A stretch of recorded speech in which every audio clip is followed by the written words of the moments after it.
Diogo Jota has died at the age of 8. The Liverpool forward was involved in a car crash alongside his brother Andre Silva, who also tragically lost his life. It happened in the Spanish province of Zamora at around midnight this morning, local time. The civil guard in Spain says their car left the road while overtaking another vehicle because of a tyre blowout. The Lamborghini then caught fire. Tragically, Jota married his long-term partner Ruti Cardoso less than 2 weeks ago, and they had 3 children together. Photos shared on Jota's social media last week show the newlyweds smiling and gleeful.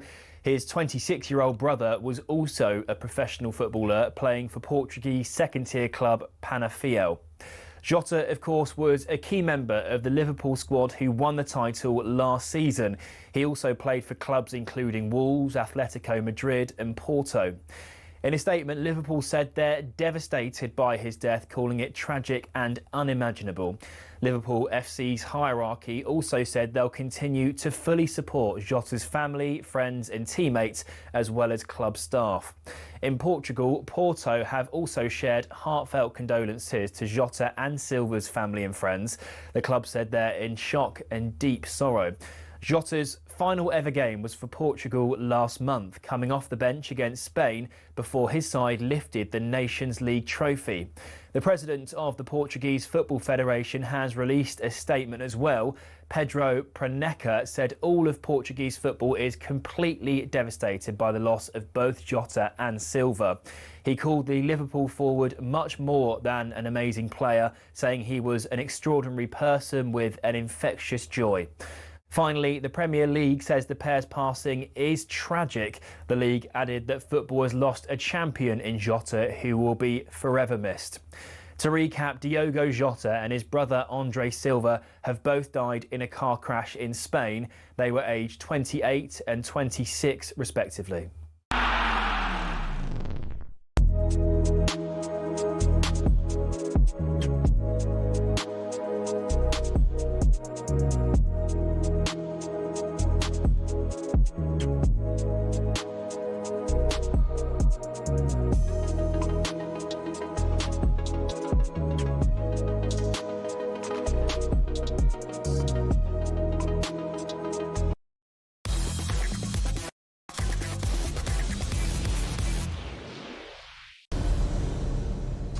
Good afternoon, it's Paul Hawksbee and Charlie Baker here on talkSPORT, where, of course, this afternoon we'll be reacting to the sad passing of the Liverpool and Portugal forward Diogo Jota and his brother Andre Silva earlier this morning, but died in a terrible car accident. Of course, Diogo, aged just 28.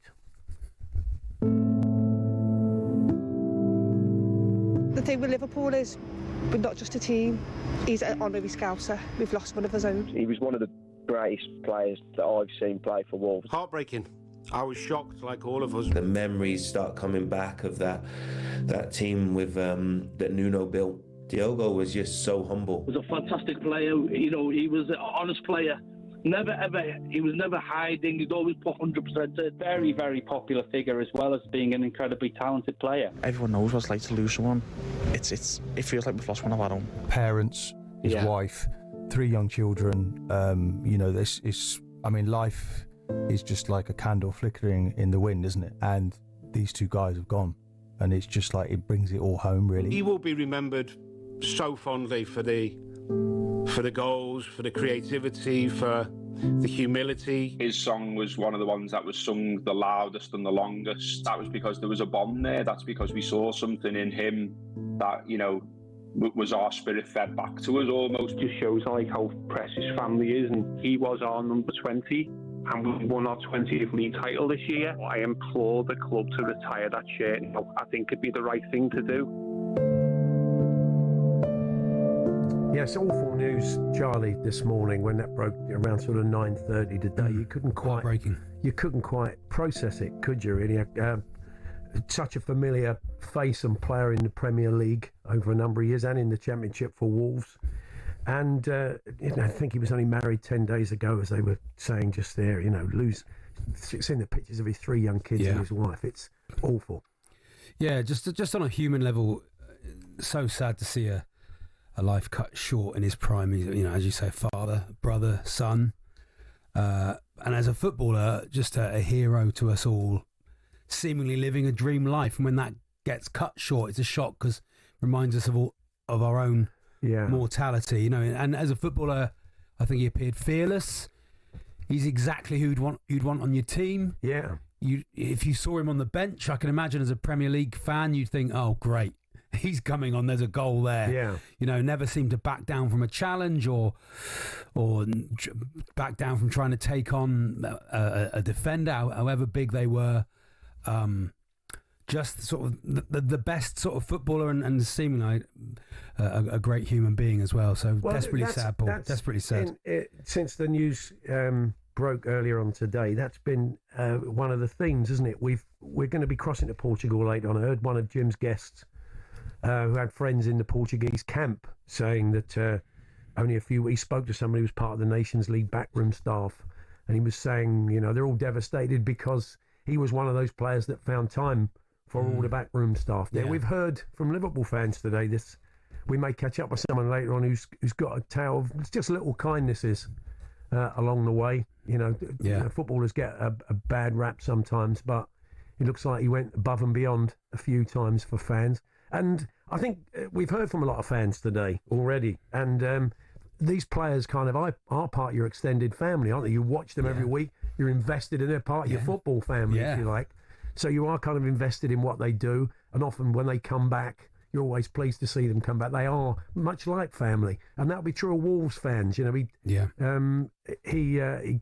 part of the team that came up with Wolves, scored lots of important goals. And that was a key time in their history when they kind of got back on the horse and got back in the Premier League. And as fans, we always respect people who give 100%, for the badge, whatever badge they're playing for. If they give 100%, but it seems like as a human being, he was giving 100% at all times and giving of himself, giving him of his time. Very so sad, Paul. Very sad indeed. We're going to go up to Liverpool. Matt Jones is up outside Anfield, and we'll be chatting to lots of different people today about Diogo Jota and his career. And we want it to be a bit of a celebration as well. Mm-hmm. Your morning's passing, but you think of all the great things he did as a player, and I think Wolves fans and Liverpool fans will be able to talk about that as well. I mean, you're right, Charlie. The biggest compliment you can pay him as somebody who didn't play, for your club, is that he was a pain. If he was on the pitch, he was 2-footed. He could go either way. He was a brilliant finisher. Yeah. And if he was on the bench, it was that thing of he's coming on. You can't pay a greater compliment to a player that if you didn't support Liverpool or Wolves, you didn't want to see him out there playing against you.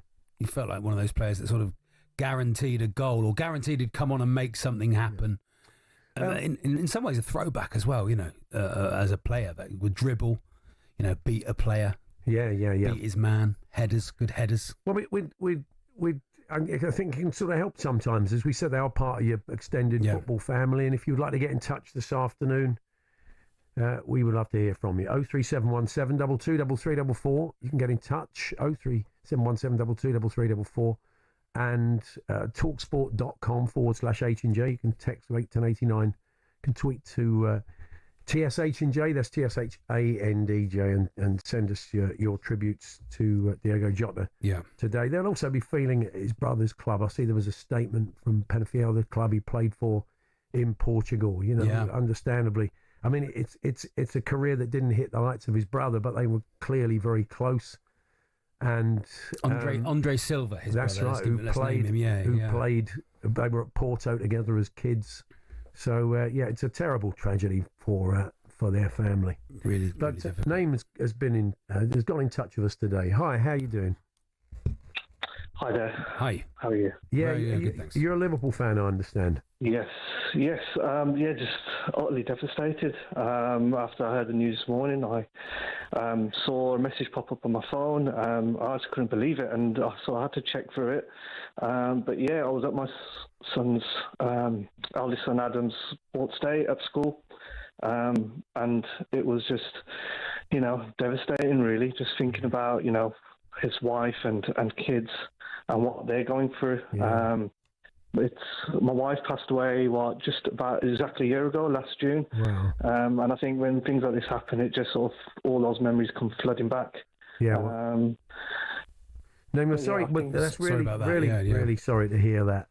And you're absolutely right. Your thoughts immediately go to his wife and young family. And it just struck me, you saying your lad Adam, is he a Liverpool fan as well? Yeah, he's a massive Liverpool fan. Yeah. I actually, at the end of the sports day, I sort of taking pictures with him, and I sort of told him this is what's happened, and he just couldn't believe it.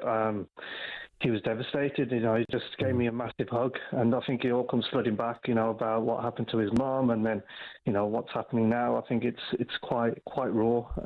How old's Adam then? How old is he? Adam's 8. Right. I mean, it strikes me that, again, dads pass on the club to their kids, and there'll be lots of kids out there, and he's a hero to them, and there'll be a poster on their wall, and there's going to be some difficult conversation today with the kids, I think, isn't there? Because this sort of thing, at a very young age, at 8, you don't really expect to encounter. Sadly, your family has, but generally, there's going to be a lot of conversations tonight with young Liverpool fans with parents, isn't there?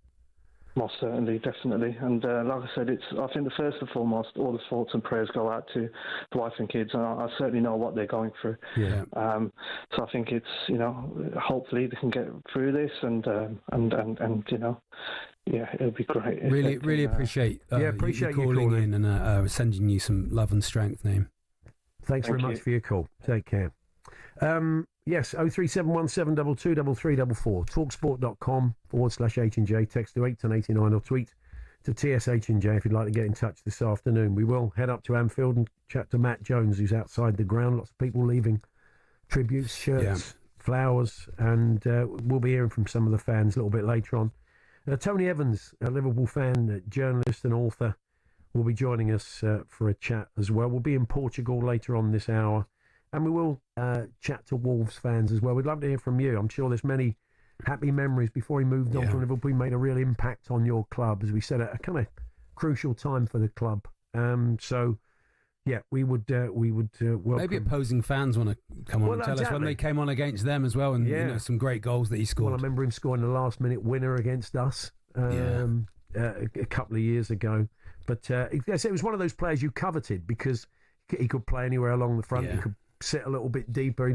That's the thing. He was the archetypal modern footballer, wasn't he? You always make a signing like Diogo Jota because he was just so versatile, and that's what managers look for. I think that's what Jurgen Klopp said at the time. He was the kind of Swiss Army knife of footballers in those positions. It's Paul Hawksbee and Charlie Baker here on talkSPORT. We're here with Tool Station. A delivery in as little as 30 minutes with Fast Track. Next stop, Tool Station.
Good afternoon, it's Paul Hawksbee and Charlie Baker here on talkSPORT. We're going to head up to Anfield now.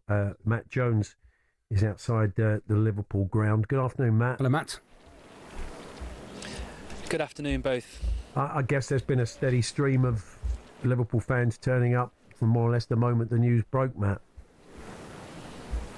There really has. I mean, everywhere you look here, there are Liverpool fans who are bringing floral tributes, balloons, shirts, scarves, all kind of things, just to pay their own tributes to a player who was absolutely brilliant during his time here at Anfield, scored so many important goals, helped them, of course, win that league title, but aside from his footballing ability, it was his personality that really endeared him to the Liverpool people as well. Always played with a smile on his face, always looked like he was just having the most fun out there, and I think that's why so many have felt that they've had to come down here and pay tribute today. And there's so many different club shirts here as well. I spotted an Everton one earlier on. There was a chap here in a Wolves shirt not too long ago, someone coming through in an Aston Villa top as well. People just want to pay their respects to a footballer who has died so tragically in this incident.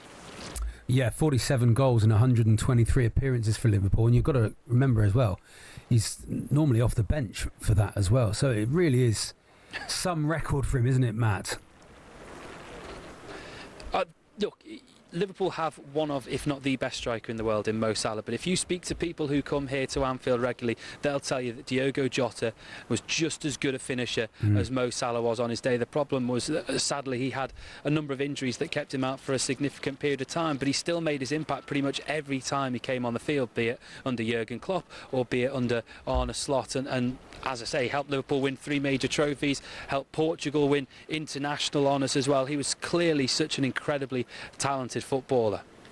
Matt, we'll come back to you a little bit later on. Thanks for now. Thanks very much. That's Matt Jones outside Anfield, and we'll be hearing from some of the Liverpool fans and fans of other clubs, by the sound of it, turning up at Anfield today to pay their respects. Joining us now is a Liverpool fan of long-standing, journalist of many and an author of many Liverpool books as well, Tony Evans. Hi, Tony. Hello, Tony. Hiya, chaps. How are you? Yeah, it's an incredibly sad story, isn't it? On a forgetting the football, so on a human level, it's just an awful story, Tony, isn't it? Yeah, you think about how he entered the summer. You know, he just won the league, which is as an achievement as great as you can come across in club football. He got married. You know, 3 kids there. You know, it's all fantastic. Everything's going so well, and then of course, life's cut so short so quickly, and it's horrible. When he joined from Wolves, he seemed to hit the ground running, Tony. I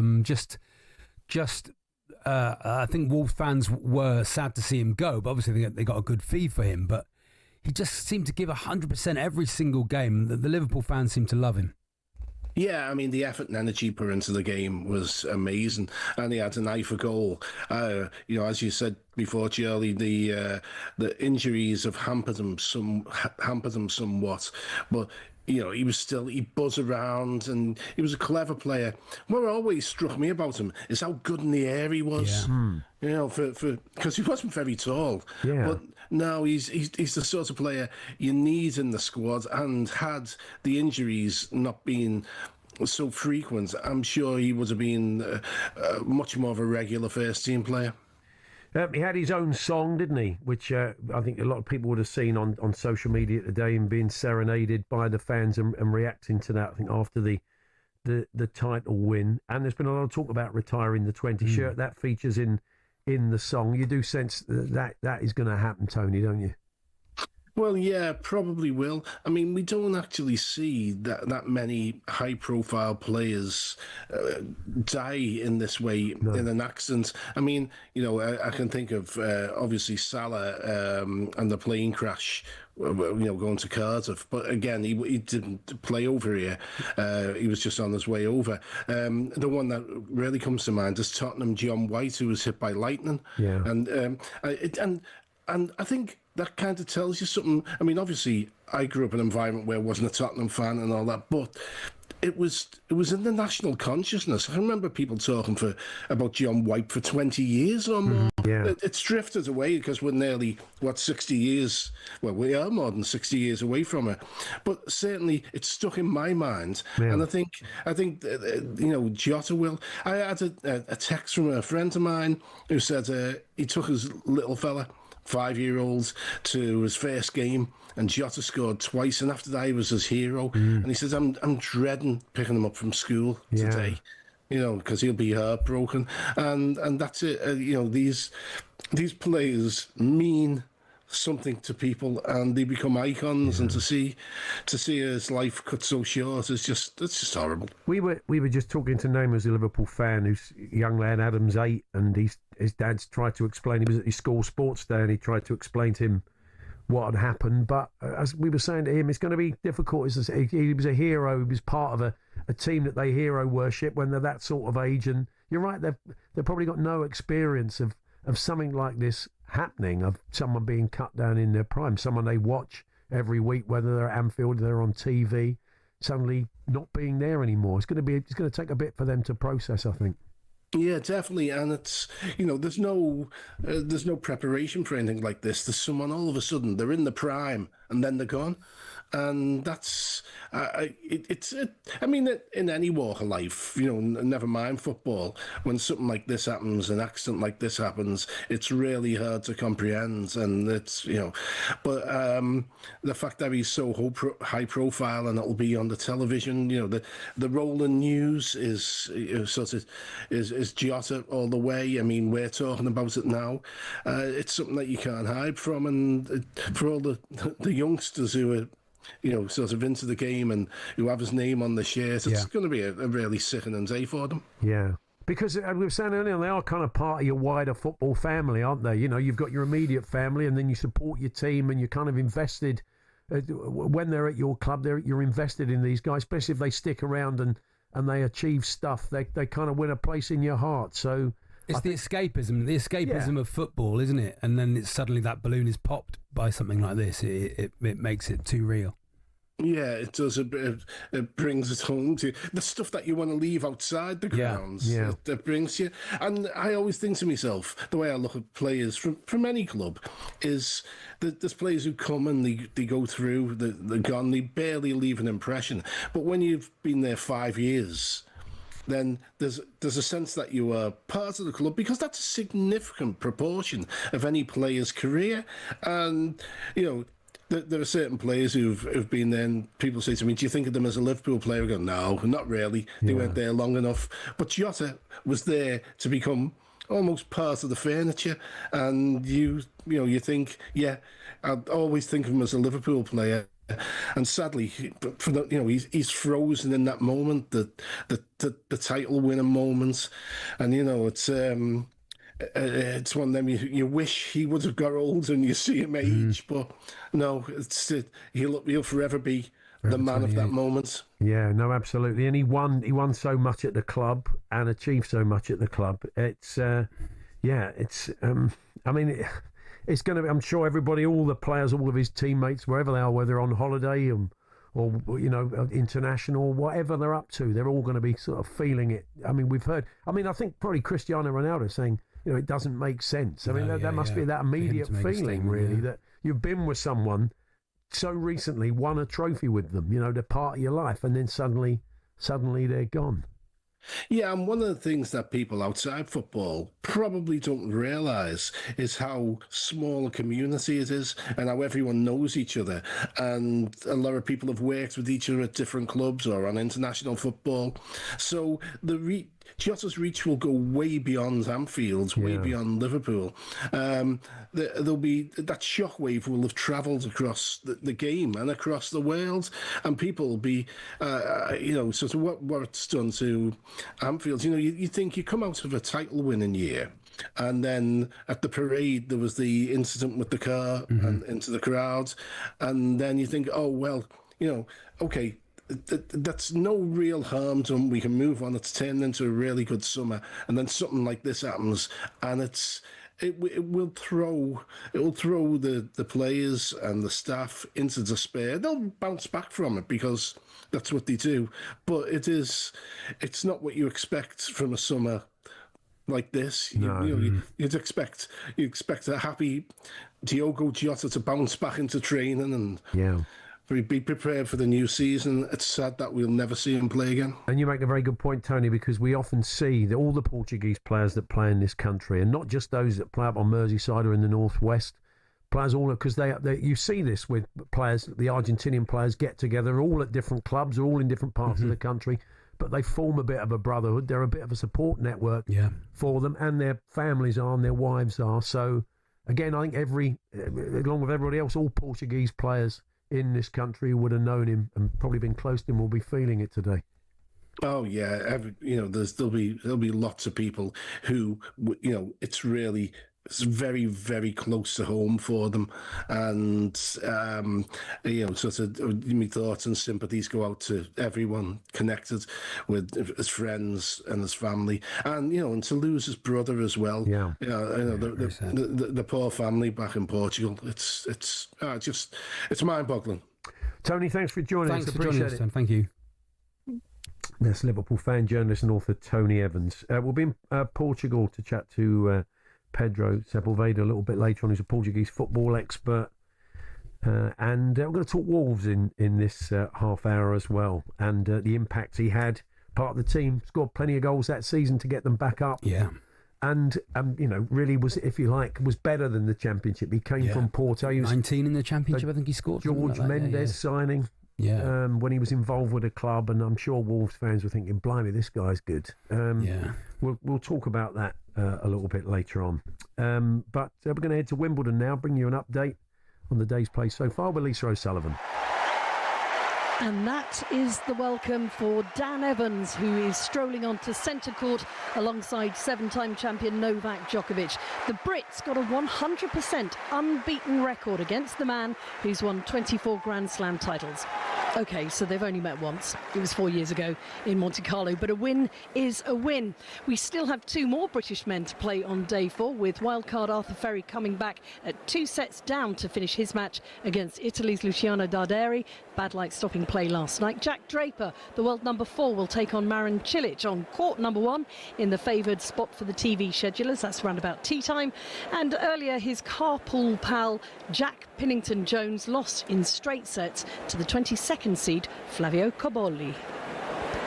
Thanks very much, Lisa. It is Paul Hawksbee and Charlie Baker here on talkSPORT, but we will head to Portugal very shortly and bring your reaction from there to the sad death of Diogo Jota and his brother Andre Silva.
Diogo Jota has died at the age of 28. The Liverpool forward was involved in a car crash alongside his brother Andre Silva, who also tragically lost his life. It happened in the Spanish province of Zamora at around midnight this morning, local time. The civil guard in Spain says their car left the road while overtaking another vehicle because of a tyre blowout. The Lamborghini then caught fire. Tragically, Jota married his long-term partner Ruti Cardoso less than 2 weeks ago, and they had 3 children together.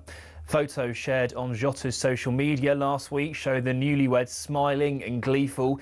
His 26-year-old brother was also a professional footballer playing for Portuguese second-tier club Penafiel. Jota, of course, was a key member of the Liverpool squad who won the title last season. He also played for clubs including Wolves, Atletico Madrid and Porto. In a statement, Liverpool said they're devastated by his death, calling it tragic and unimaginable. Liverpool FC's hierarchy also said they'll continue to fully support Jota's family, friends and teammates, as well as club staff. To recap, Diogo Jota and his brother Andre Silva have both died in a car crash in Spain. They were aged 28 and 26 respectively.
He will be remembered really fondly because he's created some magic moments in the memories of those Liverpool fans. We knew him as a footballer, and as a footballer he was a fantastic one. What we knew of him as a man, he was a family man and a lovely man as well. Very, very difficult. You'll never walk alone.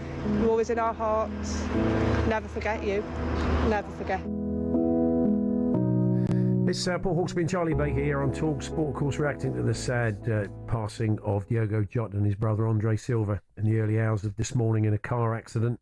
The former Portugal and Fulham midfielder Luis Barramorte joined Jim White, Stuart Pearce and Martin Kieran on talkSPORT this afternoon and paid tribute to Diogo Jota. Really, really sad news. And when I heard this morning, just couldn't believe, just couldn't believe.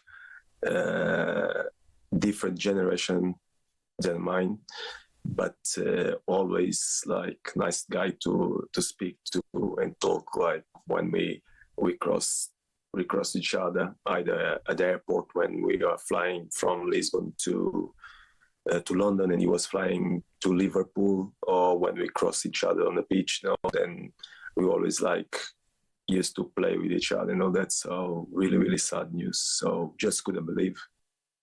Luis Barramorte on with Jim White and the guys a little bit earlier on today. We're going to cross to Portugal now. Pedro Sepulveda is a Portuguese football expert. Good afternoon, Pedro. Good afternoon. I mean, it must be a real sense of shock in Portugal to this news. Yeah. First of all, I want to take this opportunity to give my condolence to the family of Diogo Jota and his friends. As you said, it's a dark day for Portugal. It's a dark day for football universe. We just lost a big player, but more than that, we lost a huge human, a player and a man who was so humble, so simple. Diogo Jota, instead of the players who normally achieve the level that he achieved, he didn't start his bases on big teams like Benfica, Sporting or Porto. He started his bases in a small team called Gondomar, and he never forgot that. Always when he was in Porto, in Wolverhampton, in Liverpool, he always liked to mention that times where he was playing for Gondomar, and I think this completely reflects the character of Diogo. Today, as I said, it's a sad day for the Portuguese football.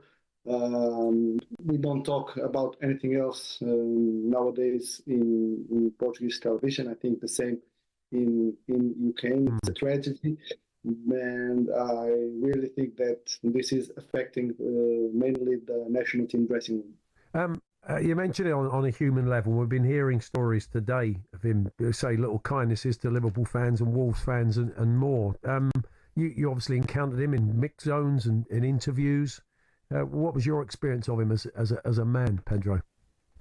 Well, he is not, let's say, that kind of, let's say there is a stereotype of the football players always like showing off and that kind of stuff. And no, Diogo Jota was completely the opposite. He was so simple. I had the opportunity to be with him in Munich when Portugal was playing the semifinals and the final of the Nations League. And he is like a simple person. I know that this doesn't look normal to say, but of course, when we are talking about superstars, when we are talking about football players, we don't recognize them as a normal person, but Diogo Jota was a completely normal person. You can have a normal conversation with him. You can talk with him about other things instead of football. Mm-hmm. You can completely have other kind of conversations, and I really think that this demonstrates like how he is as a man too. Also, sadly, lost his brother, Andre Silva, as well. Could you tell us a bit about his playing career? Well, I don't know Andre in person, to be honest with you. As a career, he's that kind of player that didn't reach the level as Diogo Jota reached, of course, but he's the kind of player that always had, he was always on the radar of the teams on the second division of Portugal, which in my opinion is a good level too. From the information that I can have about his behavior, he is like his brother, a workaholic, a guy who gives everything in the training. And I really think this reflects the values probably from their family. And as a guy, he is a very good teammate from the opinions that I can reach from his teammates. And more than two football players, we lost two young guys who has a huge talent and that loves what they do. Yeah, we've saying that it was only 10 days ago he got married, Diogo Jota, Pedro, and pretty heartbreaking pictures of the wedding photos now of the three young children and his wife. It's I'm sure there's a lot of thoughts for them over in Portugal today. Yeah, I think this demonstrates how we should value the life. Like, we are talking about a guy who 1 month ago won the National League, an important trophy for his national team. As you said, 10 days ago, he married the love of his life. They had children, the woman that he always dreamed to have. And nowadays, we are saying that he died in a car accident. So I think we all should reflect, not only the football universe, the world universe, let's say like that, should reflect how short life is. We should say to the others what we are thinking. We should do what we want to do, because no matter what, we just have one life and we never know when it's going to happen. No, well said, Pedro. That's very true. Thank you for your time. Thanks for joining us. Thank you so much. My pleasure. That's Pedro Sepulveda, their Portuguese football journalist on Diogo Jota as a man. A couple of fans have been in touch, Paul. Smithy's a Man City fan from Nottingham afternoon. Just wanted to say how the sad passing of Diogo Jota really is. My prayers for the young family he leaves behind.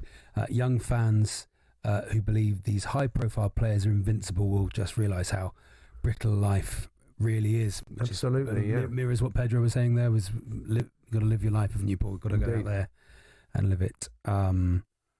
and a couple of people saying how Name, who we heard from in the first section, who sadly lost his life last year, how lost his wife last year. Lost his wife last year, saying how that stopped them in their tracks as well, to send him their best. Absolutely. It's Paul Hawksbee and Charlie Baker here on talkSPORT. We are going to be looking at Diogo Jota's career from a Wolves perspective. He had a great impact on that team that came up back into the Premier League. We'll be chatting about that and hearing from some of the talkSPORT listeners getting in touch, wanting to pay tribute to Diogo Jota this afternoon.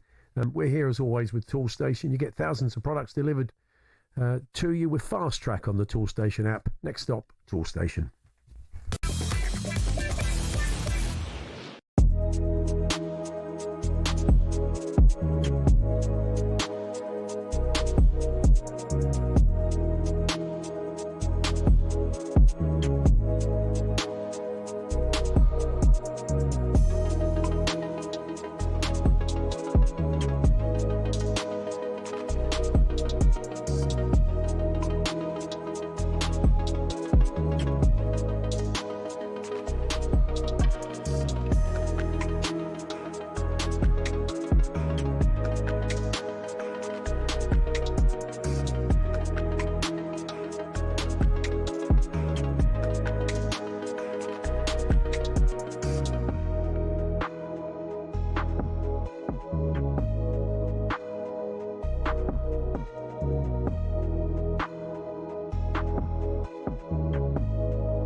Plays that villain role very well now. That's crying out for a little bit more attention. It comes with a lot of crazy people. I took it personally and it kind of made me rebel a bit more. To be honest, I don't really care anymore. I'm never going to change.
He was a great player, just brilliant to watch. He actually scored one of my favourite goals at Molineux as well. I am devastated. It really hit me hard this morning. It's awful. He's the nicest guy, and the memories start coming back of that team with that Nuno built.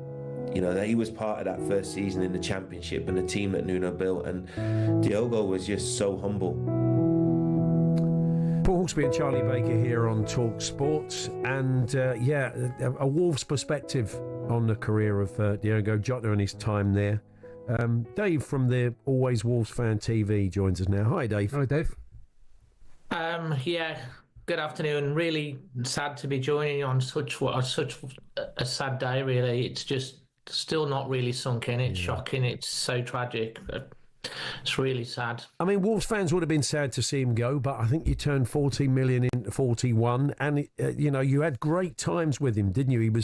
He came into the side in the Championship, and he you could probably tell he was a step up, and he was a player that would have an impact for you if he won your promotion. Yeah, I mean, he came in when those years under Nuno, getting promoted from the Championship, the Europa Leagues, the memory of the night, the quarter-final against Manchester United. Molineux was so rocking that night, and he got that second goal, and we knew we were going to Wembley. I just can't believe it. You just wake up this morning, you see the news, you just think this cannot be right. This is someone I've had the opportunity of meeting twice. He was so humble, so kind, had time for everyone. He was a really good human being. And we were gutted that he went to Liverpool, but look at what he's achieved there. And our hearts go out to everyone at Liverpool and all the fans there as well. He had the world at his feet, and he got married 2 weeks ago. Yeah. He's so young. It's heartbreaking. It really, really is. He effectively, because he was a George Mendes player and he was involved with the club, he took a step down. And I remember there was an interview with him at the time saying, sometimes in life you've got to take a step back to take 2 steps forward. And he did some research on the Championship and could see that the standard of it statistically was very high. Big thinking for a footballer, isn't it? It absolutely is. And he was at Porto, he was at a big club, and he could have gone down that route, but he took his chances with Wolves, and I think he sort of, it's a very, as Charlie says, a very sensible attitude to have, and he certainly sort of repaid you, didn't he, in the time he was at the club? He did, mate. He made over 100 appearances for Wolves. He did have a few injury problems, but he was really loved. Every time he put the shirt on, Wolves fans will always say, if you put 100% in the badge, they'll forgive everything. And he had quality. He was so direct. He got absolutely everything. And do you know what? Every time he came back to Molineux afterwards, the sign of a player that he's really loved, they give him a real welcome in return, and he always paid that respect back to us. And we were gutted when he left. He did, but we're so pleased that he's done so well, obviously breaking into the Portuguese international side, and you got a feel for them as well. He was just a really good guy, and it's almost, it's like surreal. But like everything he did for our club, he will never forget. And I tell you what, Molineux and the Wolves fans will pay their respects to this guy when the time comes, I promise you. You said you've met him twice, Dave. Can you let us know on why that was and how he was on those times? Just generally once at Molineux, and then it was an awards night in Telford back there, and we were all suited and booted, and it was the end of season awards. Obviously lots of people wanted to talk to him, and along with all the other Wolves players, and that's what I said, he had time for everyone. He didn't just scuttle off. He took time to talk to everyone, and he was really down to earth. You've got a feel for his family, for his friends. He's got 3 young kids as well. His wife, goodness knows, she must be feeling after the happiest day of her life. His last Instagram post as well is a picture of his marriage where it says forever on it. It's just a young life. A footballer at the peak of his powers could short, but more than anything about being a great footballer, he was a really great person as well. And the Wolves fans, Ruben Neves actually said something I want to read out to you, actually. Wolves former captain, obviously now in Saudi. He said, they say we only lose the people when we forget them. And he says, I will never forget you. And I think that will be the same for all the fans of Liverpool, his former clubs, and of course, the family here at Wolverhampton Wanderers. He will never be forgotten, and his memory will live on. Dave, thank you for joining us today. Thank you. There we are. That's Dave from the Always Wolves Fan TV. We'll be hearing from some of the listeners very shortly, but there has been a wicket at Edgbaston, England against India. Sam Allard has the details. India 431 for 6 in the afternoon session. So Shubman Gill coming out to bat on 177. Washington Sundar has 3 runs to his name. A morning session that was dominated by India's batsmen Ravi Jadeja and Shubman Gill putting on over 200 runs for the 6th wicket partnership. Just before the lunch interval, England did pick up their first wicket of the day. Ravi Jadeja got to 89. Then England's short ball tactic finally paying off. Josh Tong going around the wicket, shorter ball to Jadeja.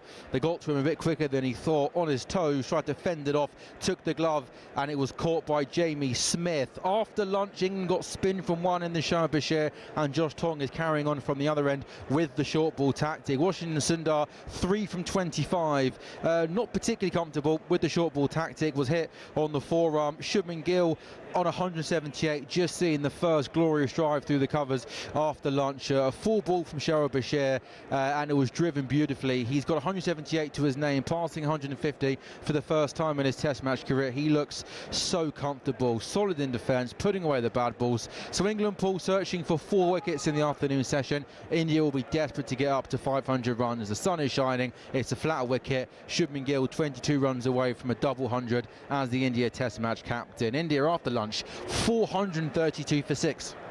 Thanks very much, Sam. Thanks, Sam. We'll keep you in touch with the Test match and indeed Wimbledon this afternoon with Lisa O'Sullivan. Let's have a chat with Mark. Good afternoon, Mark. Hello, Mark. Hiya. Nice to talk to you. Yeah, I just wanted to phone in. I phoned in this morning. I was just in utter shock, and how. What a player and what an individual, and none of the tattoos and the flashiness and the stilliness that goes on with a lot of the other players, and his beautiful young family. It's just heartbreaking, and like a lot of the other callers have said, it's just hard to take on board. I mean, players have died before, but just how and the timing is just absolutely dire. It really is. I think that Dave there, the Wolves fan, making the point that it does feel quite surreal. You can't quite sort of take it in, because it happens so rarely to see an international player playing in this country cut down in their prime like this. Is very rare. I've got a young son. I've obviously got a young daughter, but he's semi-professional himself. He's 22, and you hope that he goes off and he travels to these places and everything's all good. But no, really, it's just heartbreaking. As I said, I don't always ring you, but I thought I had to, and I think they should potentially retire his number, and again, he will leave a mark on that club, and obviously Wolves and everybody else as well, and obviously his poor brother that's been obviously caught up in it as well. So, like you said, surreal. Just I mean, I'm still in shock. I do a delivery job. I'm driving around all day, and I keep thinking, that can't really have happened, surely. But I think the point, as I said, sorry, Mark. Charlie said earlier on that he was one of those players. You mentioned Liverpool fans and Wolves fans, but I think the nature of him as a player was that if he played for you, you loved him, and if he didn't play for you, you admired him and you wished he did, because he was. Yeah, just like a lot of other people have said, unassuming, calming. He loved his celebration. I've been watching him, singing the song in front of the Cop end, on Premier League winning day, and he didn't want to be at the front. He just wanted to blend in and get on with it, and just he'll leave a hell of a mark on me for sure. Mark, thanks for your call. Appreciate it. Thanks very much. There's Mark, the Liverpool fan there. We'll keep hearing from the fans this afternoon, reacting to the terrible news this morning about Diego Jota and his brother Andre Silva, who were killed in a car crash in the early hours in the morning on the Spanish-Portuguese border. It's Paul Hawksbee and Charlie Baker here on talkSPORT.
Diogo Jota has died at the age of 28. The Liverpool forward was involved in a car crash alongside his brother Andre Silva, who also tragically lost his life. It happened in the Spanish province of Zamora at around midnight this morning, local time. The civil guard in Spain says their car left the road while overtaking another vehicle because of a tyre blowout. The Lamborghini then caught fire. Tragically, Jota married his long-term partner Ruti Cardoso less than 2 weeks ago, and they had 3 children together.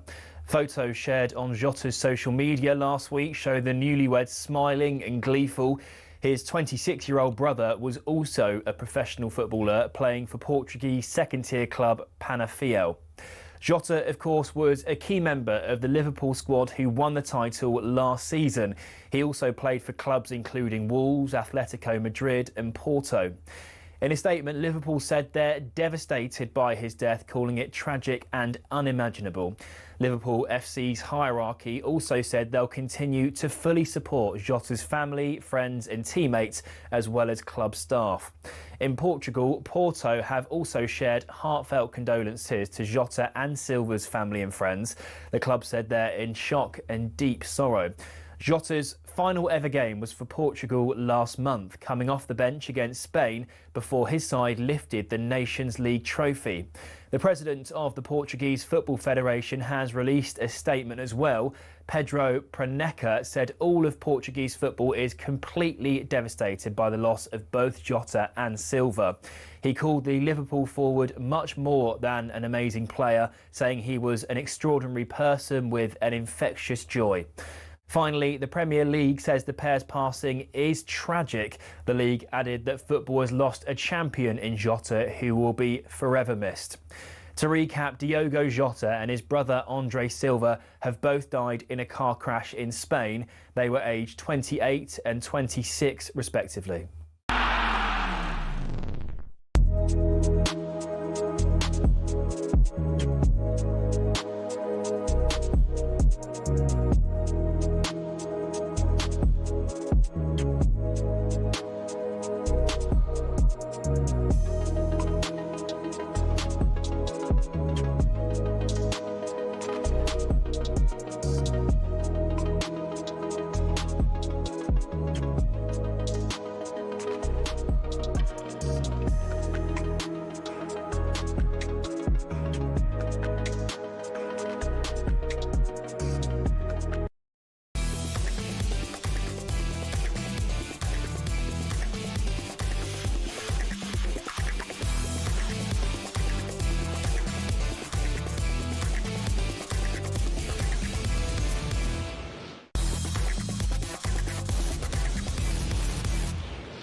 Good afternoon, Paul Hawksbee and Charlie Baker here on talkSPORT. We will continue paying tribute to Diogo Jota and looking back on his life and career. Tony Cascarino will be joining us. People forget, of course, Tony is a big Liverpool fan. Yeah. And he'll be joining us for a chat a little bit later on.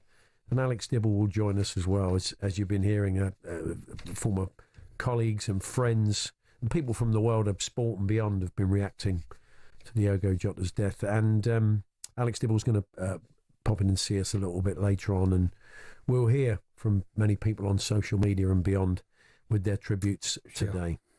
We're going to turn to boxing now, and a few cryptic comments from Tyson Fury in the last sort of 12 hours or so, suggesting he's going to return to the ring. Yeah, a few tweets out there as well, Paul. Even talking about Alexander Usyk trilogy fight next April. Now, our next guest has known Tyson for a very long time, so saw this and immediately got in touch. So he can tell us what the result of that conversation was. It is, of course, Fight Night co-host and Telegraph boxing correspondent Gareth A. Davis. Hi, Gareth. Gareth. Hi, gents. Good afternoon. How are you? Yeah, not bad. Good afternoon. Not too bad, Gareth. Is there anything in this? Is this Tyson being Tyson, or is there more to it than that?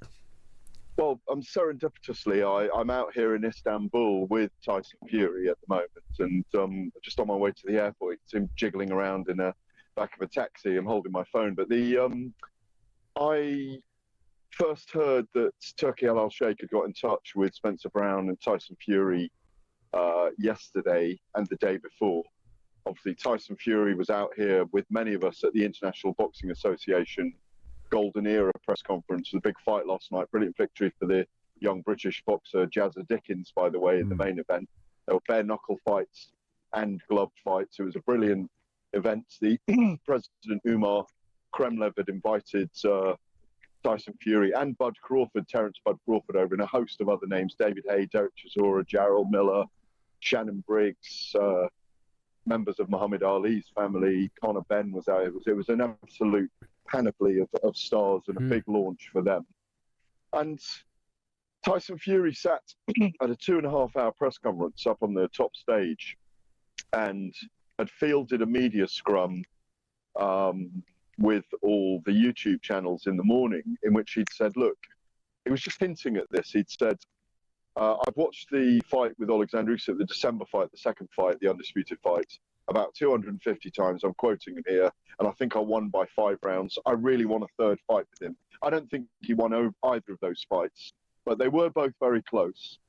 And I spoke to Spencer Brown, his manager, who said, you know, look, Tyson really does want a third fight with Alexander Usyk. And he's told Turki Al Sheikh this. We understand he wants a warm-up fight as well, a tune-up fight, which could be sometime in the autumn. He wants to fight Anthony Joshua. If there's 3 fights, if I was to guesstimate 3 fights, it could be like a tune-up fight against Kubrat Pulev that would get him zinging again. And then, obviously dependent on the outcome of Alexander Usyk and Daniel Dubois at Wembley in 2.5 weeks' time, 3 weeks' time, we'll see what happens with Alexander Usyk. And then an Anthony Joshua fight. And frankly, if this all happens, and he'll probably get a truck full of dollars from Turki Al Sheikh if he signs him, the era completes properly. I spoke to Tyson this morning in the hotel that I've just left. The brilliant 7-star hotel on the edge of the beautiful Helis waters in Istanbul, at an old naval base that there was. And Tyson said, look, I'm back in the game. He admitted to me he's back in the game. Spencer Brown told me there's a fire being lit in Tyson Fury, but the deals are yet to be signed. So it's just talk for now, but it's talk that's going to go somewhere. It's talk that's been generated by the fact that I think Turki Al Sheikh, who's a massive influencer in the sport, of course, maybe the single most influential figure, has seen Tyson out here at a big event with the IBA, who could be seen as rivals in a way, who are developing their resonance and could be a world governing body for the sport, not a sanctioning body, but a world governing body for the sport. And it's just lit a fire under all these things that needed to move and shake. And I think it's a good day for boxing fans. He's obviously been giving it some thought. I mean, you can imagine in that sort of environment, he'd sense that he wants to be around that again. But he was also talking that he'd spoken to his wife and she's behind him. He says he's not quite sure whether she just wants him out the house, she's had enough of him, or she's supporting him. But he's obviously been thinking about it a lot. It's not just being wrapped up in the moment out with you guys and being surrounded by all these other fighters. Yeah, and I think also he's been busy with was it the UNICEF game where he was England manager, I think? And he's busy with that. The Netflix crew were out here with him. They're making a second series of At Home with the Furies, and they are funny. The first series was brilliant, of course, 9 episodes, and it was Tyson doing Tyson. But one of the directors, the executive producers of the Netflix series, said it's really amazing with Tyson because he knows we're coming to film, and he'll clap his hands and go, right, what are we doing today then? And they said sometimes we just want to get him to get on with his life and just film him. He needs to be busy as a person. Yeah. This has been a time of repose. He's only been away from the sport 6 months, for goodness sake. Turned pro 17 years ago. He's been through some really hard fights, the trilogy with Wilder, the 2 big fights with Usyk. You know, he falls in and out of love with the sport. We know he stayed in good shape. But when Spencer Brown said to me this morning, the fire's been lit under him, I just know he's going to come back. And I know it might take a bit of wiggling and wriggling to get the contracts right and stage the timings of the fights. And they're probably won't have a fulsome announcement, kind of T's crossed and I's dotted until Usyk and Dubois comes to completion on the night of July the 19th. But I think it's good news. If just finally, Gareth, if Dubois beats Usyk, maybe beats him convincingly, I'm not saying he's going to, but say he did, Alexander Usyk's got nothing to prove to anybody. He's won those 2 fights. I agree with you. I think he won both of them as well against Tyson. So he could walk away from the sport. I mean, they say money talks, but you kind of sense with Usyk that wouldn't be front and centre of his mind. What about that scenario? I think the 2 fights were big enough. I think the 2 guys are big enough in the era. I don't disagree with anything you said, but I think there would be wriggle room. I say wriggle room, it'll probably fill out a stadium of 80,000 people. But Usyk and Fury are definitely the 2 guys of this era. And I think the 2 fights were entertaining enough that we could see a second one, a third one rather. And if we do, and Turkey Al Sheikh's behind it, we know that, he can provide truckloads of cash and underwrite the fight. It still would sell, in my view. They might find a new venue for it. I think that may well happen sooner than we think. They've said May 26th, haven't they? Turkey Al Sheikh said that on his tweet, and that's when I went to check with Tyson Fury to check whether it was signed, and it's not signed. So there'll be wiggle room around it all, depending on what happens. I think Usyk wins against Dubois, but who knows? I'll tell you what. It's a very exciting time in the sport at the moment. We've got an incredible July coming up. And obviously, Conor Benn, I came on with you the other day. Conor Benn and Eubank signed for September. Terence Crawford and Canelo are going at it in September. It's a really, really interesting time for the sport. And with Eber coming and creating this big noise in the sport, I think we're flying at the moment. Yeah, interesting. Gareth, thanks for your time. Thanks, Gareth. Safe journey home. Thanks a lot. Pleasure, guys. Thank you. Gareth A. Davis there on the... Slumming it in the 7-star hotel in Turkey, what a nightmare for him. It's... For when 6-star isn't good enough, Paul. It's exciting, isn't it? The idea that he could come back. Yeah. I say, it's going to be interesting to see what happens in the Dubois fight, but you always felt he was going to come back. You never really You'd felt... think so. I think he needs it, for as Gareth was hinting at there, I think he needs to keep busy. And you wonder what to do after boxing. There will come a time. Yeah. You can easily see him kind of putting his arm around a young fighter and managing. You could easily see him. I think he's a good promoter. He's a good talker, isn't he? Yeah. I think there'll be a few Morecambe fans at the moment hoping he'll buy Morecambe Football Club. They could do with a saviour. Yeah. So, anyway, as Gareth says, there's a lot going on in the world of boxing at the moment. We'll keep you in touch with that here on talkSPORT and the talkSPORT Boxing YouTube channel. But understandably, the reaction around the world, from not just the football world, but well beyond, to the death of Diogo Jota has been immense. And Alex Dibble is going to join us in the studio very shortly. He's been looking at some of the comments from the game and beyond, and he'll join us shortly. But we're going to head off to Wimbledon now and bring you an update from Lisa O'Sullivan. Novak Djokovic is looking to take another of Roger Federer's Wimbledon landmarks this afternoon, as a win will take him into the 3rd round for the 19th time, and that would give him sole ownership of the Open-era record for most appearances in the men's 3rd round at Wimbledon. He's taking on Dan Evans of Great Britain. Evans, should I say, the wild card, serving 3-4 in the first set against the 7-time champion. Jack Draper will be in action later. He's taking on Marin Cilic over on court number 1. And we also will see Arthur Ferry come back out. He's 2 sets down against Italy's Luciano Darderi. Bad light stopped play last night. Thanks very much, Lisa. It's Paul Hawksbee and Charlie Baker here on talkSPORT. Tony Cascarino joining us a little bit later on this hour. talkSPORT presenter, former Republic of Ireland striker and Liverpool fan. Yeah. We'll be paying tribute to Diogo Jota later in this show. We're here with Toolstation. You get fast track delivery in as little as 30 minutes on the Toolstation app. Next stop, Toolstation.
plays that villain role very well now. That's crying out for a little bit more attention. It comes with a lot of crazy people. I took it personally and it kind of made me rebel a bit more. To be honest, I don't really care anymore. I'm never going to change.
Jota's got one back for Portugal. Devastating news, even for us. I mean, it's like we lost somebody we knew for a long time. It's a month ago we were, Diogo was in the Portuguese national team who won the Nations League. I'm completely numb, I'm still shaking, because just can't believe, Cristiano Ronaldo has just said, doesn't make any sense. Just now we were together in the national team. Just now you were married. To your family, to your wife and children, I send my condolences and wish them all the strength in the world. I know you will always be with them. Rest in peace, Diogo and Andre. We will miss you both. Yes, we're reacting this afternoon to the sad death of Diogo Jota and his brother Andre Silva in a car accident earlier on today. We'll be chatting to our own Alex Dibble very shortly, but we're going to head back up to Anfield. We spoke to Matt Jones earlier on. He's been outside the ground for much of the day, really, since the news broke. Matt, so more and more fans arriving to pay their respects, and I believe you're with one now.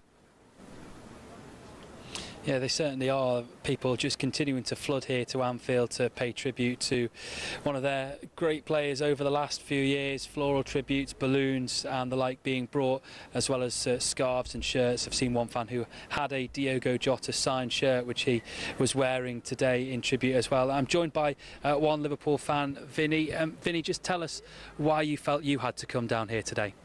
I think when you think about our song, You Never Walk Alone, I think it's that sense of solidarity that you feel. It's absolutely devastating news that somebody so prominent made such a huge contribution to the joy in all of our lives has suddenly been struck down in the prime of his life, having just got married. It emphasises the unfairness of life and how you got to seize the good times and don't sweat the small stuff. I just want to offer my condolences to his family. They'll obviously naturally be devastated. Can you kind of put into words how you felt when you saw that news this morning? I'm on a WhatsApp group with some friends, and they posted it on there, and you have to look at it in disbelief, thinking, could it be some kind of sick joke or something, or am I missing something? You genuinely don't believe it. It doesn't add up. I think when somebody is 80, 90 years of age, you sort of, it's the kind of thing you might expect to hear. But someone in his 20s, prime of his life, at the height of his career, doing wonderfully well, having just got married in his personal life, it's just, you can't believe it. It is genuinely devastating, and it's that, as I say, that sense of solidarity, being part of a football club. You've got to come down, pay your tribute, and hopefully that these messages and the film footage and the audio, his family will see it and know just how loved he was. And can you kind of just explain a little bit about what Diogo Jota meant to you and to the club? I think I've been supporting the club for over 40 years now. First stood on the Kop in 1978, and I've watched all these individual players make their contribution to a greater or lesser extent. And Diogo was certainly one of those players that made a great contribution. And when you think about life, you think about the uncertainty of it and how we pursue joy and we pursue happiness, and what your football club matters to you. This guy was a significant contributor, and I think of his song, you know, Oh, he wears a number 20, and how he was felt, how strongly he was regarded by the fans, and we're all devastated right now. He'll certainly be missed here on Anfield. An incredible Liverpool career and an international career as well for Diogo Jota. And just to leave you kind of with a tribute that I saw earlier, it was on a bunch of flowers, and someone had just written the note, "Forever our number 20, you'll never walk alone." Thank you very much, Matt. That's Matt Jones with the Liverpool fans outside Anfield today. Alex Dibble has joined us. Alex, we're kind of aware that maybe people are joining us all the time, and they've only heard in passing about this story. Some people maybe have been on nights and are waking up to this news, and must be as shocked as everybody else was this morning. So probably worth kind of giving us a timeline and taking us back to when this news broke earlier today.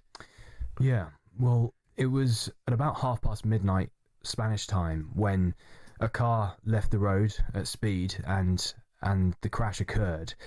The first reports that came out was that a car had been involved in an accident, that 2 people had died in the crash, but the identity of the people involved wasn't part of that report. It was a little while after that Marca, the very well-known Spanish newspaper, reported that it was Diogo Jota and his brother. And in the subsequent hours, more and more information then sort of came flooding out, including the confirmation from the Spanish authorities of the identities, and then the reaction turned to Liverpool Football Club and those close to him, Liverpool coming out relatively soon afterwards with a statement that I think made clear just how much this is hit those at the club, saying essentially that they are devastated, describing it as an unimaginable loss, but asking for privacy to be respected, not just of Diogo and Andre and their family, but everybody at Liverpool Football Club. They clearly would prefer not to be inundated with any sort of requests or you know, want people wanting reaction. And then it's just been the rest of the day, the social media reaction. Yeah, all of the clubs around the country and around the world have been reacting to the story, haven't they? There's been and lots of individual players, and say even from the Prime Minister as well. It's this is a story that's got a life just beyond football, isn't it? It has. The Prime Minister described it as devastating. That the Prime Minister of Portugal has also been has been commenting publicly. Jurgen Klopp, we've heard from relatively recently, posting on Instagram saying, "This is a moment where I struggle. There must be a bigger purpose, but I can't see it." Cristiano Ronaldo, Portugal captain, of course, Jota's teammates with the national team, saying it doesn't make sense. Prince William, the patron, the president of the FA, saying that he is devastated by the news and sending his thoughts to Diogo Jota's family, friends and everybody who knew him. And Sadio Mane, just one of the Liverpool players or ex-Liverpool players, posting a message on Instagram, on social media, of simply him, a picture of him arm in arm with Diogo Jota. And I think that's what Diogo Jota's teammates and former teammates will be remembering, those times on the pitch when they had such incredible moments and never knew that they might never be repeated. No, you're a Liverpool fan, Alex, and it struck me that the thing about Diogo Jota, he was a good team player, a good team man, because he didn't always start, and there are plenty of players in teams with his profile, an international proven goal scorer at the top level, that could have kicked off, could have said, "I need more game time, I need this," and angled for a move. But he knew it was important to be part of a team and that he would get his chances and get his moments. So I'm sure that was one of the reasons that Liverpool fans loved him. It's really interesting with Diogo Jota because when Liverpool signed him, nobody saw it coming. Liverpool fans were just kind of blindsided by it because there'd been rumours about other players and nobody had paid much attention to this kind of diminutive Portuguese player at Wolves. And then suddenly it was announced that Liverpool, I think were in advanced negotiations, and then the deal was done pretty quickly. And everyone sort of thought, okay, well, now we know about it, let's see what he's got. And from day one, he performed majestically, and his finishing was, I think, something that took everybody by surprise. Everybody thought, was he this good at Wolves? Did we miss it? This was remarkable, to the extent that Liverpool fans, almost to a person, would say he's the best finisher at the club, but even better than Mo Salah. he then kind of inherited this place of, we really don't want to lose this guy. He's really, really good. And when he started struggling with injuries, it was, of course, quite sad, and Liverpool fans were missing him on the pitch. There was this is a testament to how good he was. There was a tiny little part of Liverpool fans that thought, I'm semi-pleased that he's starting to pick up a little bit of injury, so other clubs might think twice about trying to get him, because he was that good. And you know, Liverpool is a club, and Danny Murphy mentioned this on talkSPORT earlier. Liverpool is a club that has been marked by tragedy over the years, and the hearts of Liverpool fans have been broken and wounded, and the scars have tried to heal but never heal, and each tragedy is distinctive and different, but they all mean that Liverpool fans almost know this feeling all too well. The feeling of something in the pit of their stomach saying something's not right here at a fundamental level, and it's about life, not just about football. And all those tragedies mean that when Liverpool fans sort of go through the turnstiles at Anfield and they hear the creak of that turnstile, that creak isn't just the creak of a turnstile, it's almost the creak of a broken heart over the years. And it means that when they sit in their seat and they sing You'll Never Walk Alone, when Liverpool fans say it means more, that's what they mean. And a lot of people can criticise Liverpool supporters for being too emotional sometimes, but you know, there'll come a time when Liverpool return to Anfield and the fans sing You'll Never Walk Alone, and they will sing it for him. Absolutely. No, we'll have a special resonance when everybody returns, definitely. Alex, thank you. Thanks for coming in. This Alex Dibble, Liverpool fan, and updating us on the tragic story today that Diogo Jota and his brother Andre Silva have died in a car crash. 28, Diogo, 26, his brother. And we'll be chatting to Tony Cascarino, a fellow Liverpool fan of Alex's, a little bit later on. Neil Mellor will be joining us as well, former Liverpool frontman, to pay his tribute, along with Mickey Quinn, again, another huge Liverpool fan. It's Paul Hawksbee and Charlie Baker here on talkSPORT.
Diogo Jota has died at the age of 20. Forward was involved in a car crash alongside his brother Andre Silva, who also tragically lost his life. It happened in the Spanish province of Zamora at around midnight this morning, local time. The civil guard in Spain says their car left the road while overtaking another vehicle because of a tyre blowout. The Lamborghini then caught fire. Tragically, Jota married his long-term partner Ruti Cardoso less than 2 weeks ago, and they had 3 children together. Photos shared on Jota's social media last week show the newlyweds smiling and gleeful. His 26-year-old brother was also a professional footballer playing for Portuguese second-tier club Penafiel. Jota, of course, was a key member of the Liverpool squad who won the title last season. He also played for clubs including Wolves, Atletico Madrid and Porto. In a statement, Liverpool said they're devastated by his death, calling it tragic and unimaginable. Liverpool FC's hierarchy also said they'll continue to fully support Jota's family, friends and teammates, as well as club staff. To recap, Diogo Jota and his brother Andre Silva have both died in a car crash in Spain. They were aged 28 and 26 respectively.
Good afternoon, Paul Hawksbee and Charlie Baker here on talkSPORT. Our own Tony Cascarino will give us a pros appreciation of Diogo Jota. He's also a Liverpool fan. We'll be chatting to Cass a little bit later on. Yeah. But we're going to talk Super League now, Rugby League, and we bring you Hull KR Leeds on Saturday. talkSPORT. Hull KR flying, Paul. They are absolutely flying. Saints aren't doing too bad themselves. They take on the other half of the city, Hull FC. They go to Hull this weekend, and joining us now, fresh from a little England get-together, is Matty Lees of Saints. Good afternoon, Matty. Hello, Matty. Hi, guys. Thanks for having me on. It's a pleasure. Welcome. Let's start with that little England get-together. It was a big. What was it like? Sean just wanted to get Sean Wayne, the coach, wanted to get everybody together, did he, for a bit of a chat and get you in the mood for the Aussies coming later in the year? Yeah, well, first of all, it was a great honour to be picked in that extended squad for Sean Wayne's Test series at the end of the year. It was just a little get together, and we spoke a lot about our standards and everything we need to improve on, basically, to try and get the win against the Australians at the end of the year. You must all really be looking forward to it. It's great when they come, and the ticket sales have been very healthy. We're probably looking at sort of 3 sellouts, so it should be fantastic. Yeah, it's going to be a great Test series. I think I've played 10 times for England and not once played New Zealand or Australia at the minute. So it's great to hopefully get that, under our belts before the World Cup next year. Was it just a sort of talking shop? I mean, did any training? Did the ball come out, or what did you do? No, it's very difficult to get together in the year with busy Super League fixtures. But, like I say, it was just a bit of a video session and meeting about standards and ways we can improve at club level to try and improve for the end of the year against playing Australia. But yeah, it's really exciting to get around the lads and hopefully get picked at the end of the year. I've seen some quotes from Sean Wayne today talking about the intensity of Super League and wanting that going into these these test matches, and one of the games he cited was Saints Leeds from the other week. He said, now that was intense. I need a lot more test match standard games like that. So what was it like to be part of it? Yeah, it was a really tough game, that, against Leeds. You know, they were playing well. They're the informed team at the minute, as well as Hull KR. So, you know, coming off a bit of a roller coaster of a year for ourselves, it was, you know, looking to get some good performances together, and we really wanted to knock that one off, and hopefully it'll do as well going into the back end of the season now. How's the atmosphere in the St Helens dressing room this season? I'd say it's as strong a Super League as it's been for a long time. Hull KR obviously at the top, but St Helens doing really well. How's the atmosphere? Yeah, it's been really good, mate. You know, like I say, it's been a bit of a roller coaster of a year for ourselves. You know, we dipped in a bit of form, but after the last 3 wins, I think we've definitely improved on our performances, and hopefully we can take that into the back end of the year now and hopefully push for a playoff spot. It is competitive, Charlie, but Salford are going through at the moment, and you were the latest side to put them to the sword. It's, I think everybody wants that sorted. It doesn't matter who you play for, and if you're running in 58 points, you want a competitive league, and there are. I mean, while you're running in 58 points, you're probably quite happy about it. but you know what I mean. In the bigger picture, it's not good. If you're looking at the bigger picture, Matty, it's not good for the game, is it? A club like Salford are being beaten like that on a regular basis. Yeah, Salford are going through a really tough situation at the minute, you know, financially off the field, and you know, getting some performances on the field. But you know, look, you can only play what's put in front of you, and I think that was the strongest Salford team they've had all year. They managed to get some players back from injuries, and hopefully they can pull together some results, even though things off the field aren't going as planned. Yeah, you had a big call to make earlier in the year. You committed to Saints, but there was a lot of interest in not just in Super League, in NRL. So, what was it about Saints that got you to stick around? Yeah, you know, I've been a St Helens lad. You know, I'm from Rochdale originally, but you know, I've played my whole career at St Helens, coming into my 10th season next year. So it means a lot for me. I've come through the academy system. The club have done a lot for me, and I wanted to sort of pay them back with hopefully getting back on track the next couple of years ahead. I know we've not been competing as well as we should have in the finals, but I'm hoping to turn that around. We had heavyweight boxer Dave Allen in the other week, and he was saying that he eats 8 pounds of pork belly and 2 pints of ice cream nearly every day to keep his, you know, girth and bulk up. Yeah. How does that compare to an England Rugby League props diet? Do they put you on a strict diet? Do you have to keep yourself big? Yeah, definitely. You know, it's a tough situation to be in because you've got to keep your size on as well as staying fit and running around for 80 minutes. So it's a difficult situation to be in. But like I say, we have all the nutrition help we need with through England and through St Helens, and they do a great job with us. And finally, say you go to Hull at the weekend, and there's not a lot between you. They're kind of breathing down your neck, so you want to try and get a bit of breathing space, I guess, if you can, because it's all quite congested, isn't it, really? Probably down, even from Catalans on 12 points, you know. People can make up the ground, can't they? Yeah, definitely. There seems to be a bit of a gap between the top of the table at the minute, but we're looking to compress that and hopefully get a few more wins together and pull away from Hull FC. And like I say, doing that on Saturday would be a great position for us to be in. Good stuff. Matty, good to talk to you. Thanks, Matty. All the best at the weekend. Thanks very much.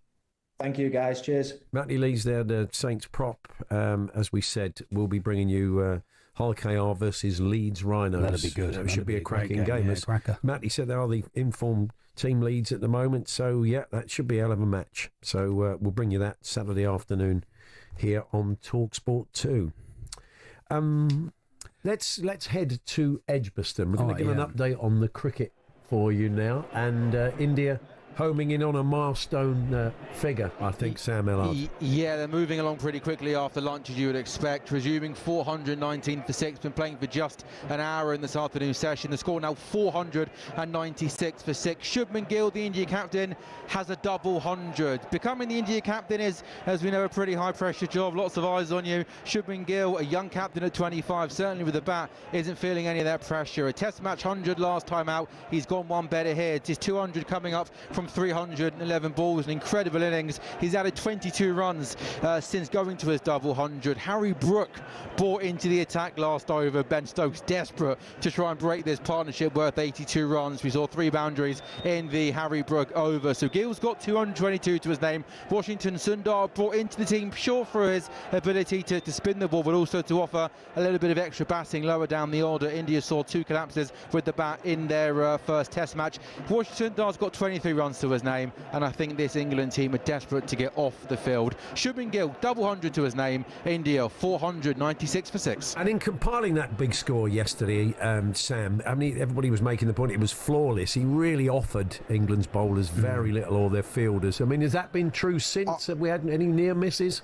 I would love to know, and I'm sure our friends at Sky will have their stats guys working on this. Of his 323 balls he's faced in this innings, I'd love to know the percentages of false shots we've seen in that time. It has been an absolute flawless innings. He has been solid in defence. Anything outside of his eye line, he's driven through the covers. They tried the short ball tactics at him, no problem with that. He dealt with that with ease. He's played the spinner, Shoaib Bashir, really well, put away the bad balls. And also yesterday, there were moments in day one yesterday where India lost quick wickets on a couple of occasions, and he just remained super cool, super calm, super composed all the way throughout yesterday. And since lunch on day 2, he's been a little bit more aggressive, using his feet to the spinner. It's been an absolute perfect innings. It's been, look, from an England point of view, not good, but for watching it, it's been an absolute pleasure to watch. He's some player. Yeah. Thanks very much, Sam. Thanks Sam. Sam Ellard at Edgbaston. And when you consider all the build-up, is Bumrah playing or not, and he couldn't say, even though he knew he wasn't going to. Had to keep fending that off. He's a young skipper. There's a lot of eyes on him. Everybody knows how crazy people are about cricket in India and the Indian national team doing well. His defence to is go so out good, and play Paul. like that with everything that was going on in the build-up to this, and the way they lost the first test, he's got something about him, certainly, hasn't he? Let's head to Wimbledon and get the very latest from Lisa O'Sullivan. And a little bit cloudy over centre court as Novak Djokovic takes a 3-1 lead in the second set against Dan Evans. He also has taken the first set 6-3. Djokovic is completely in control of this match. Dan Evans is not playing badly, but Novak Djokovic looks incredibly comfortable out there on the centre court grass. Number 7 seed, the 18-year-old Mira Andreeva, has booked her place in the next round with a straight sets win over Lucia Bronzetti of Italy. And on court number 2, Arthur Ferry, who was 2 sets down overnight against Luciano Darderi when the bad lights stopped play, has resumed. They are 2 games all in the third.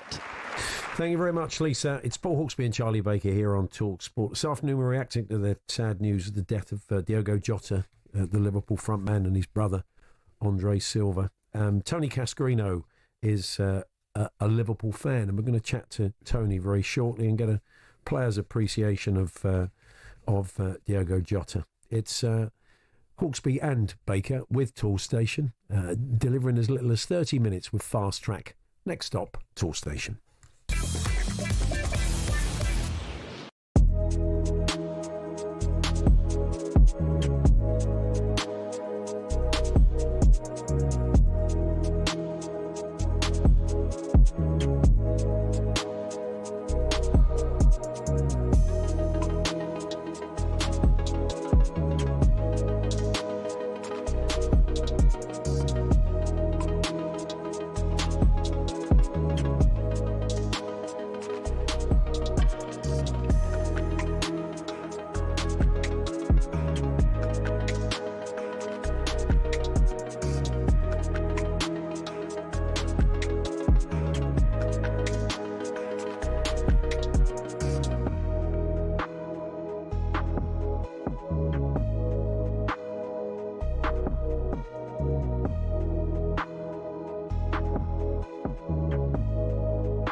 plays that villain role very well now. That's crying out for a little bit more attention. It comes with a lot of crazy people. I took it personally and it kind of made me rebel a bit more. To be honest, I don't really care anymore. I'm never going to change.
Good afternoon, Paul Hawksbee and Charlie Baker here on talkSPORT. The former Liverpool midfielder Danny Murphy joined Jim White, Stuart Pearce and Martin Keown on talkSPORT this afternoon to pay tribute to Diogo Jota.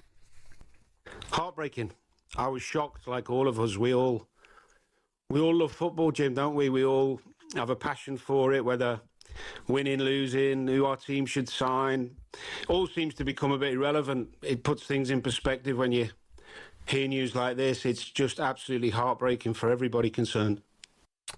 There we are, Danny Murphy, former Liverpool midfielder, Liverpool fan and indeed talkSPORT regular, as is our next guest, the presenter of the weekend sports breakfast, also a Liverpool fan and a keen student of the game since his playing days, whether that's with us or in his excellent Times column every week. And I'm sure Diogo Jota's popped up very often on a Monday as Tony Cascarino has looked back over the weekend. Good afternoon, Cass. Hey, Cass. Hiya, Paul, Charlie. Yes, incredibly, so on a human level, it's an incredibly sad story, as Danny was saying, but I thought we maybe would get a sort of prose take on him. As I said, you would have studied him for your Times column, where you're reacting to the weekend's football and what he brought to the club you support. What was it about him that so impressed you? Well, he's very tenacious. I remember watching him, Paul, at Brentford, 2023-24 season. I went to watch the game live and was going to do a report about Diogo. And Liverpool were comfortable in the game against Brentford, but he got injured about a minute to go after 44 minutes, and he got taken off with an injury. And that was around February time. And he was the best player on the pitch, and, you know, really tenacious, working hard, not his natural position, being a centre forward, but ever called upon, he'd always do a great service to the team. And that end of that season, Liverpool come third, and they won 4 out of their last 10 games in the running. And, you know, obviously there was cup competitions as well. But I thought he was sorely missed at that time. And I think whenever called upon, you can rely on. Great in the air for his size. He always matched up against big centre halves. He was never afraid to battle away. And he's the Andy Robertson type as a fullback who you never stops running, never stops trying. And when he had to, he'd mix it up. And it's a huge loss to football today. I mean, I'm like everybody else. I'm shocked with what's happened. You know, he's a dad, he's a husband, 3 kids, just got married. All of this we all know about. And you still think, wow, how life turns. But as a player, Paul, I think just a fantastic squad. Even the international players, when he's, you know, he plays. You have your friends and your colleagues at club level, international level, and within a club. And you know, everyone knew what he was about. But boy, he could finish as well. You know, he's one of them. If he got in we always talk about Núñez. Could he get goals or certain types of goals? Diogo would step up every now and again and show what a good finisher he could be. Look at his goal record. You know, he's a sort of 1-in-3 man for Liverpool. Yeah. So, you know, an all-rounder, just a great servant to the club. You played abroad, Tony, in France, in not your first language, and as Diogo was at Liverpool and at Wolverhampton Wanderers, and the outpouring of love from fans of other clubs and his own club has been huge today, and that goes to show the charm of the man. Charlie. How tough is that when you go to a foreign country to get yourself across? Yeah, it's, to be embraced and be loved by everybody. Yeah. You know, I was spoiled. That happened to me when I went to Nancy and Marseille.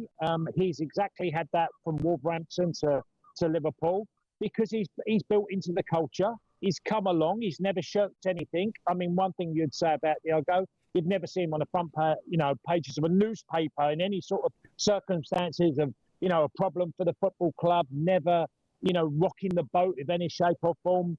And he was that type of player. And, I can't credit him highly enough because I do think, even though you might say, well, he wasn't, in the front three or the first choice all the time at Liverpool, I just think as a player, you get these lads who come in and when called upon, they can just do a job for the team and do it brilliantly.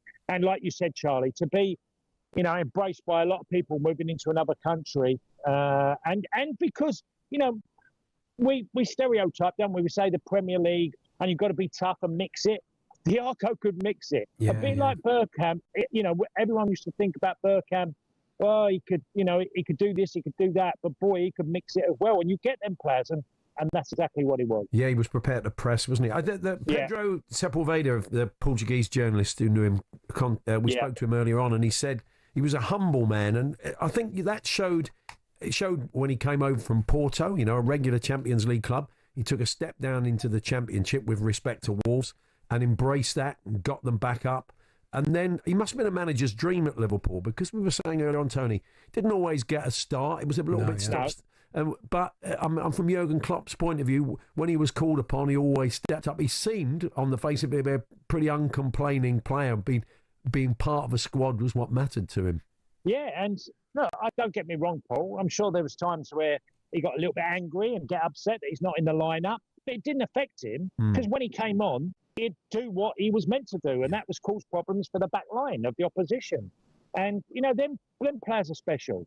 That, whenever they've got any beef in any shape or form, that when they're called upon and they cross that white line, they perform to the highest level. And he did that. And look, Liverpool fans have had many tragedies in over the years, as we know. It's been a club from Hillsborough to Heysel, but this is another terrible day in the history of the club. And the fans, the outpouring will be extraordinary. As it should be. And like you say, the community of football all around the country and abroad will be absolutely heartbroken of hearing this news. Even if you don't know the guy, I've never met the guy, but there's never anything I've read about him and I thought, he's a problem lad. I just think he's a great pro, has been a great pro, and fair credit to him. Yeah, that seems to have been the thing today. All fans of all clubs have been saying that they, if he played for you, as we said, if he played for you, great. If he didn't, you wished he did because he was so versatile. You say, great finisher, two-footed. You could show him on the left and he'd score with his right, vice versa. This was the thing. He was just such a versatile player, and it's going to be hard to. I mean, on a human level, it's a terrible story. On a footballing level, from Liverpool's point of view, players like that don't grow on trees. He was special from that point of view. No, and and he was a player that could get a vital goal in a big moment when called upon. So look, and it's going to be a lot of we're going to be reading a lot of stuff about Thiago in the next few days, and I'm very proud that he played for the club that I support. That's what my biggest testament to him. Yeah, well said, Tony. Thanks so much. Cass. Thanks very much. Cheers, boys. Bye-bye. Tony Cascarino there. Will be back on Saturday with Natalie Saw in the Weekend Sports Breakfast. It's Paul Hawksbee and Charlie Baker here on talkSPORT. I'm aware we haven't checked in at Wimbledon. We should do that, really. I'm just going to ask the producer if he wants me to do it now. We're going to do that very shortly, actually. Nice. Lisa O'Sullivan will be joining us for a chat. We are going to look at some of the transfer stories of the day. Mickey Quinn will be joining us for a chat as well. Of course, former Newcastle striker and a huge Liverpool fan. Neil Mellor, the former Liverpool striker, joining us. And we'll talk a bit of Lions. Ben Young's former Lion, England scrum half, joining us for a chat as well. It's Paul Hawksbee and Charlie Baker here on talkSPORT.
Diogo Jota has died at the age of 28. The Liverpool forward was involved in a car crash alongside his brother Andre Silva, who also tragically lost his life. It happened in the Spanish province of Zamora at around midnight this morning, local time. The civil guard in Spain says their car left the road while overtaking another vehicle because of a tyre blowout. The Lamborghini then caught fire. Tragically, Jota married his long-term partner Ruti Cardoso less than 2 weeks ago, and they had 3 children together. Photos shared on Jota's social media last week show the newlyweds smiling and gleeful. His 26-year-old brother was also a professional footballer playing for Portuguese second-tier club Penafiel. Jota, of course, was a key member of the Liverpool squad who won the title last season. He also played for clubs including Wolves, Atletico Madrid and Porto. In a statement, Liverpool said they're devastated by his death, calling it tragic and unimaginable. Liverpool FC's hierarchy also said they'll continue to fully support Jota's family, friends and teammates, as well as club staff. In Portugal, Porto have also shared heartfelt condolences to Jota and Silva's family and friends. The club said they're in shock and deep sorrow. Jota's final ever game was for Portugal last month, coming off the bench against Spain before his side lifted the Nations League trophy. The president of the Portuguese Football Federation has released a statement as well. Pedro Praneca said all of Portuguese football is completely devastated by the loss of both Jota and Silva. He called the Liverpool forward much more than an amazing player, saying he was an extraordinary person with an infectious joy. Finally, the Premier League says the pair's passing is tragic. The league added that football has lost a champion in Jota who will be forever missed. To recap, Diogo Jota and his brother Andre Silva have both died in a car crash in Spain. They were aged 28 and 26 respectively.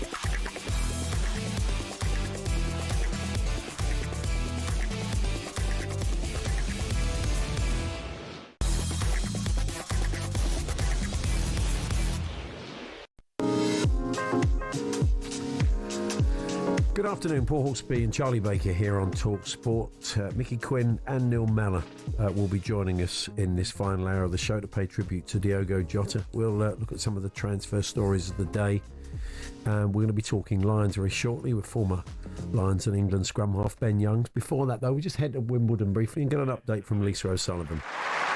And we've got two British players on court, and both are heading out of the championships. Arthur Ferry is serving 5-2 down in the third set, but he trails Luciano Dardieri by 2 sets from the match that was held over from last night. And Dan Evans is making a fist of it, but I have to say Novak Djokovic is supreme. 6-3, 6-2, 2-love. Djokovic seems to be in prime form as Dan Evans serves to try and get a game in this third set.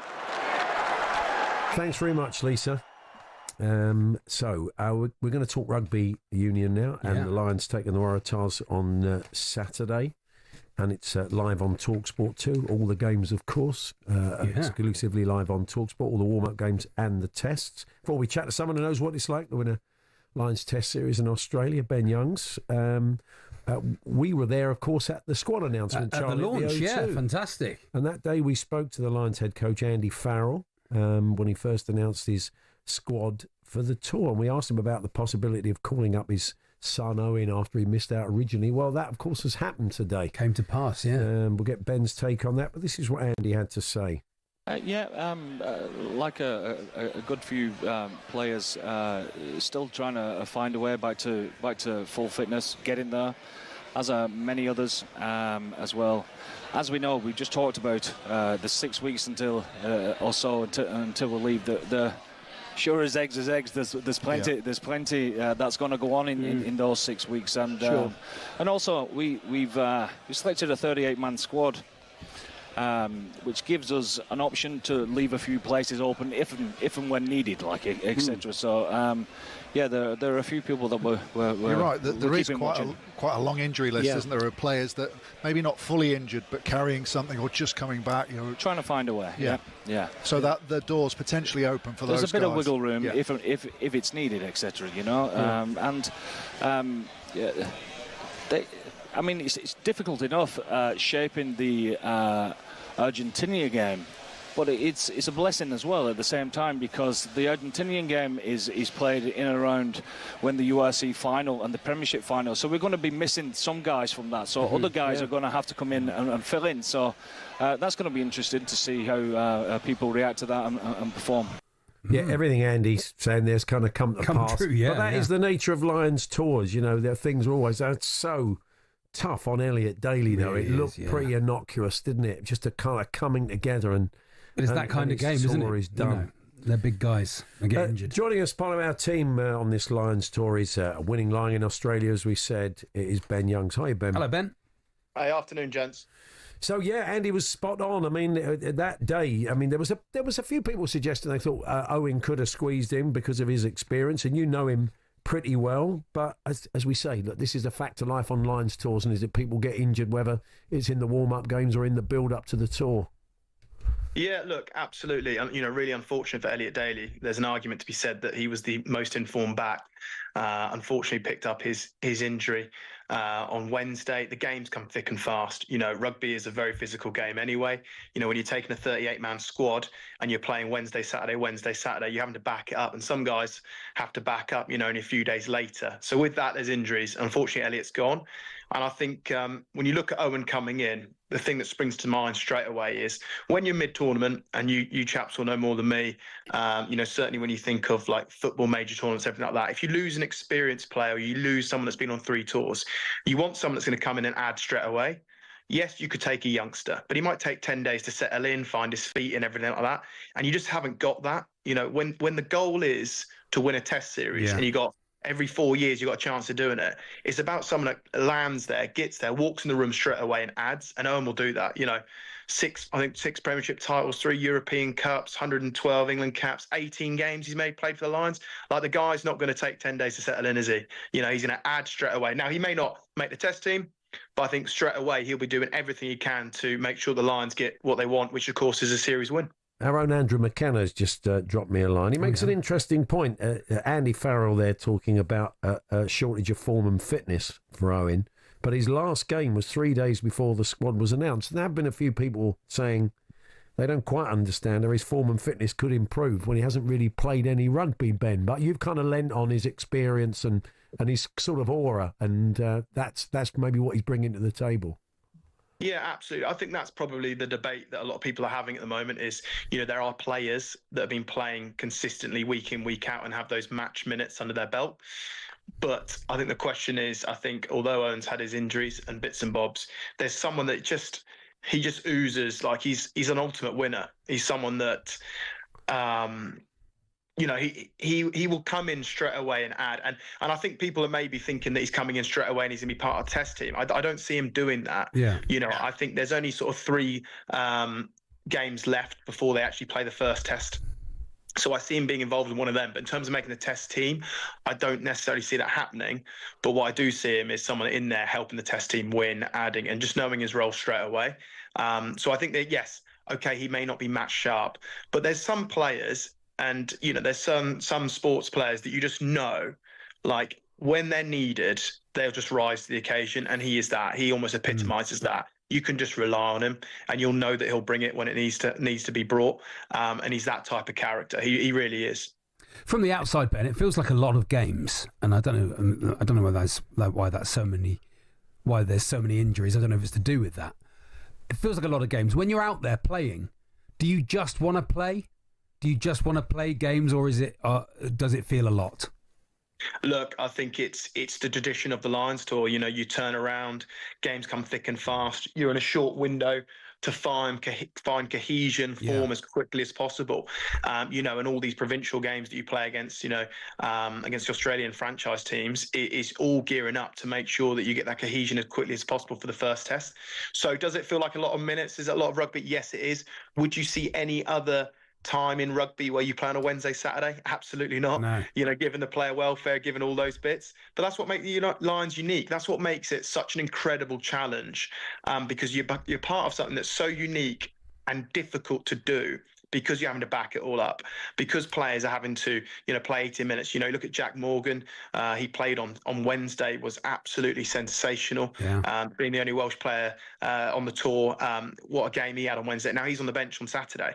And it is, that is just how it's done. But in a way, it almost, your respect for one another and everyone's in the same boat, it grows that cohesion, because ultimately you've got to be ready for 2 weeks' time when they play the Wallabies, in that first test, because everything's gearing about that. Like, as much as, the warm-up games or these franchise games are important, no one remembers them, but everyone remembers what happens in the 3 test series. What did you make of the team that Andy Farrell's announced for Waratahs? Some interesting, obviously the headline was Owen being called up, but Tyburn, skipper in the team, Blair Kinghorn, going to make his debut on the wing. Yes. Yeah, that's quite interesting. It is, yeah. What a great player he is. He's been in great form for Scotland and plays rugby in Toulouse. So he's just won the top 14, which is their equivalent of the Premiership. So he's a little bit late arriving on tour because their season's very long. So I'm excited to see him go.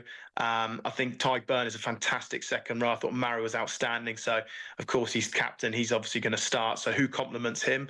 There's a real tussle going on for the guy that's going to partner Marrow. The back row looks good and balanced once again. Halfback pairing, the 2 English lads, Finn Smith being at 10 and Alex Mitchell at 9. I'm excited to see those guys go. But the big one for me is probably the midfield in Hugh Jones and Sione Tuipulotu. Those 2 guys play regularly together, both for club and for country.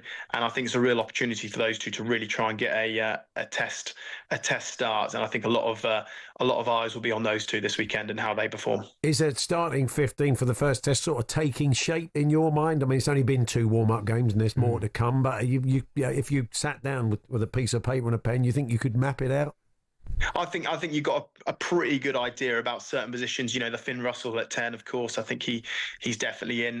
Jemison Gibson Park, who played on Wednesday, had the first time he's played for a while, looked very, very impressive. Those 2 as a partnership look very good. I think Tommy Freeman. The back row is a real interesting one. I think that's the real debate, it seems, along with who's going to complement Marrow in the second row. But this is why we love it. You speculate, you try and figure it out. Yeah. And the games and what like I say, what makes it so special is, you do get plenty of opportunities. Sure, the games come thick and fast, but can you find form to really put your name in the hat before being part of a test series. You know, it happens once every 4 years. You may never get another shot to be a Lion. It's about finding form at the right time. And a few people have certainly arrived on tour and found form, and a few guys probably want another game just to really try and force their hand. Ben, good to talk to you. We'll catch up with you during the rest of the tour, I'm sure. Thanks very much. Pleasure, guys. Thank you. Ben Young's there, former Lions scrum half, winning in Australia back in 2013. Yeah, I'm pleased Blair Kinghorn's turned up and is playing Paul. Yeah. Superb player. You've got to feel, again, for because Ben White's in the squad, for Thomas Williams and for Elliot Daly, because, you know, that was such a shame, wasn't it? Really? Picking up injuries at this stage when you're out there. And when it's the dream coming true, you know, that you're going to play for the Lions, and then just to pick up like that is, bad. So let's head up to Edgbaston. Let's get an update on the second test. India still accumulating those runs. Well, I think 20 minutes ago I told you Shubman Gill passed 200. Now I'm telling you he's passed 250. His fifth 50 has come in pretty good time. He's 251 not out. India 532 for 6. He gets there with a deft touch, opening the face of the bat off the bowling of Harry Brook, beating the gloves of Jamie Smith to score another boundary, raising his gloves. Last time we spoke, I told you about how I'm literally checking my notes. I couldn't really think of any chances England had in the last day and a half to get rid of Shubman Gill. How's this for a stat? There have been over 150 double centuries in the last 2 decades of Test cricket. Gill's knock has included 5% false shots, ranking 6th amongst those innings for control. So that just shows you how in control he's been in the last day and a half. And now really it's all about when will India declare. My guess would be they might get England out in the field for a few overs after tea, and then make England bat. And at that point they shouldn't be too far off 600 runs. India 537 for 6. A little bit of rain forecast for Saturday and Sunday, and as you say, getting England into bat and maybe make a contest of it. Otherwise we could be heading into draw territory. Exactly that. It's hard to be too critical of Shubman Gill given the fact that he's 251 not out. But one thing that did cross my mind in the last sort of hour is I did think India would be even more aggressive in the last hour, because the forecast for Sunday looks awful. So unless that changes, it doesn't look like there'll be too much play on Sunday. And you're right, Paul, the forecast for Saturday isn't too pretty either. So you've always got to look at this as a 4-day test match, not a 5-day test match. So look, India is still going at a decent lick of 4 runs and over, but I just thought after lunch they might have been even more aggressive. Certainly to Shoaib Bashir, who's bowled a lot of overs post lunch. But forecast Sunday is not good. So this could be a 4-day test match pretty much. Thanks very much, Sam. Thanks, guys. Sam Ellard up at Edgbaston. He's going to want his 300, though, isn't he, Paul? He's going to want to stay in, try and knock his 300. I don't think the skipper will do that.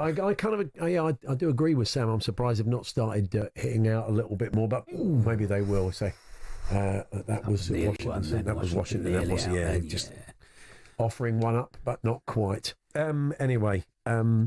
It's Paul Hawksbee and Charlie Baker here on talkSPORT. We'll look at some transfer stories of the day a little bit later on with Ollie Klink, but we will continue to pay tribute to Diogo Jota. I think football and beyond football, people in absolute shock that a great 28-year-old athlete has been cut down in his prime in a terrible car accident along with his brother Andre Silva. Today was 26. Mickey Quinn's going to join us, former Newcastle striker, but a lifelong Liverpool fan, and he'll be paying his own tribute from a fan's perspective of Diogo Jota. And Neil Mellor will join us as well, again a former Liverpool frontman and Liverpool fan. It's Paul Hawksbee and Charlie Baker here on talkSPORT with Toolstation. You can download the Toolstation app for fast track delivery on thousands of products. Next stop, Toolstation.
plays that villain role very well now. That's crying out for a little bit more attention. It comes with a lot of crazy people. I took it personally and it kind of made me rebel a bit more. To be honest, I don't really care anymore. I'm never going to change.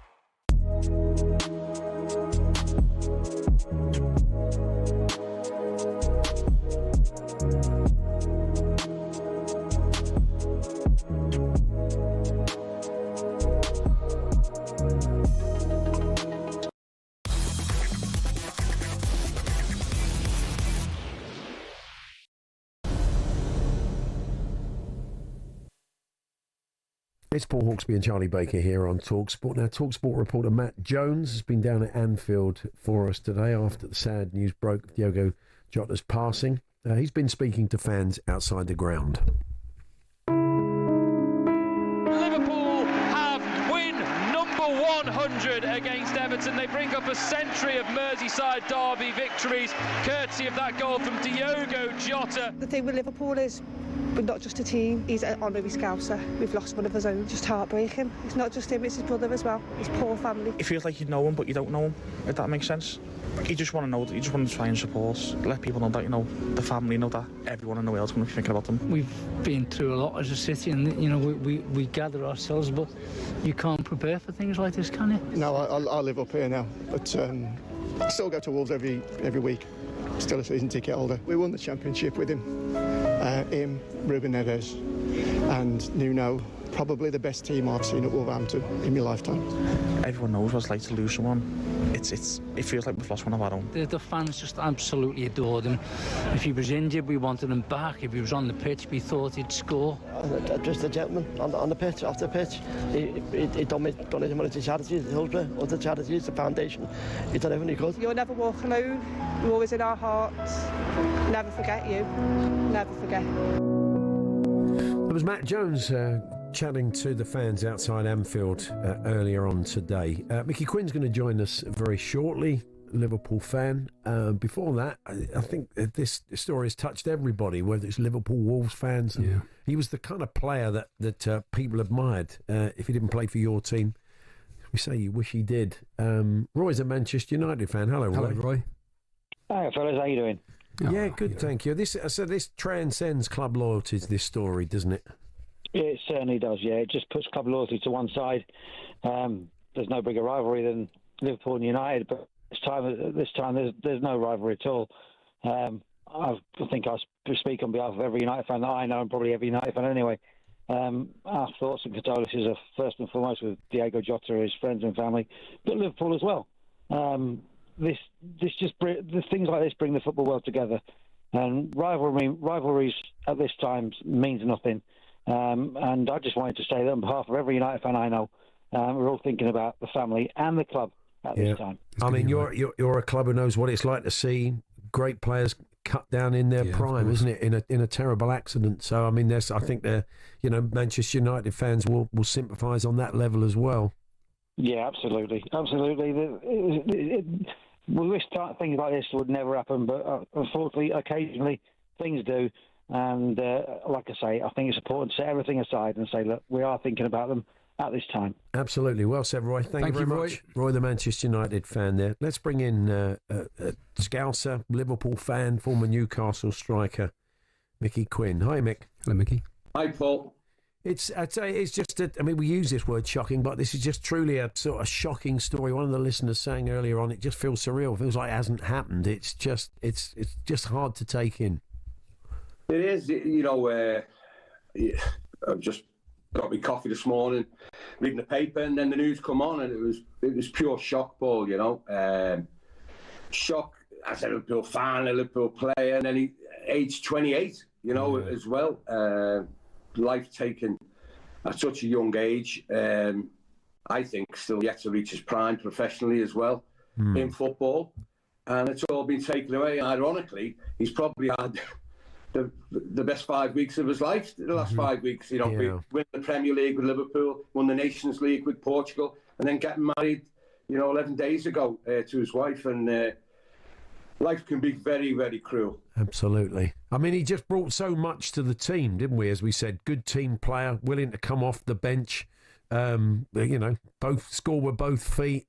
Really, I mean, a grafter as well. We've been talking about his attributes all afternoon, but he just did so many things for Liverpool. He did so many things well. You've got to think that as well, he's tenacious, because when Jurgen Klopp signed him in the COVID time, you had Salah, Mane, Firmino. So he had to sort of battle his way into that team. And he did, and he got in the team in the end. He's dogged by injuries, but what he did, Liverpool missed him at times. He'd step up with big goals, cup finals, penalty shootouts. He had the bottle to step up, take penalties. As recently as, towards the end of last season, he scored the equaliser against Forest away, which is a big result for Liverpool. He scored the winner in the Merseyside derby. He would step up. And for me, centre forward, the leap on him as well, Paul. He was tremendous with his head. He could jump so high. And he, like I said, a tenacious professional footballer. And by all accounts, friends that I know at Liverpool Football Club and players, he was a popular player there with the lads as well. Sure.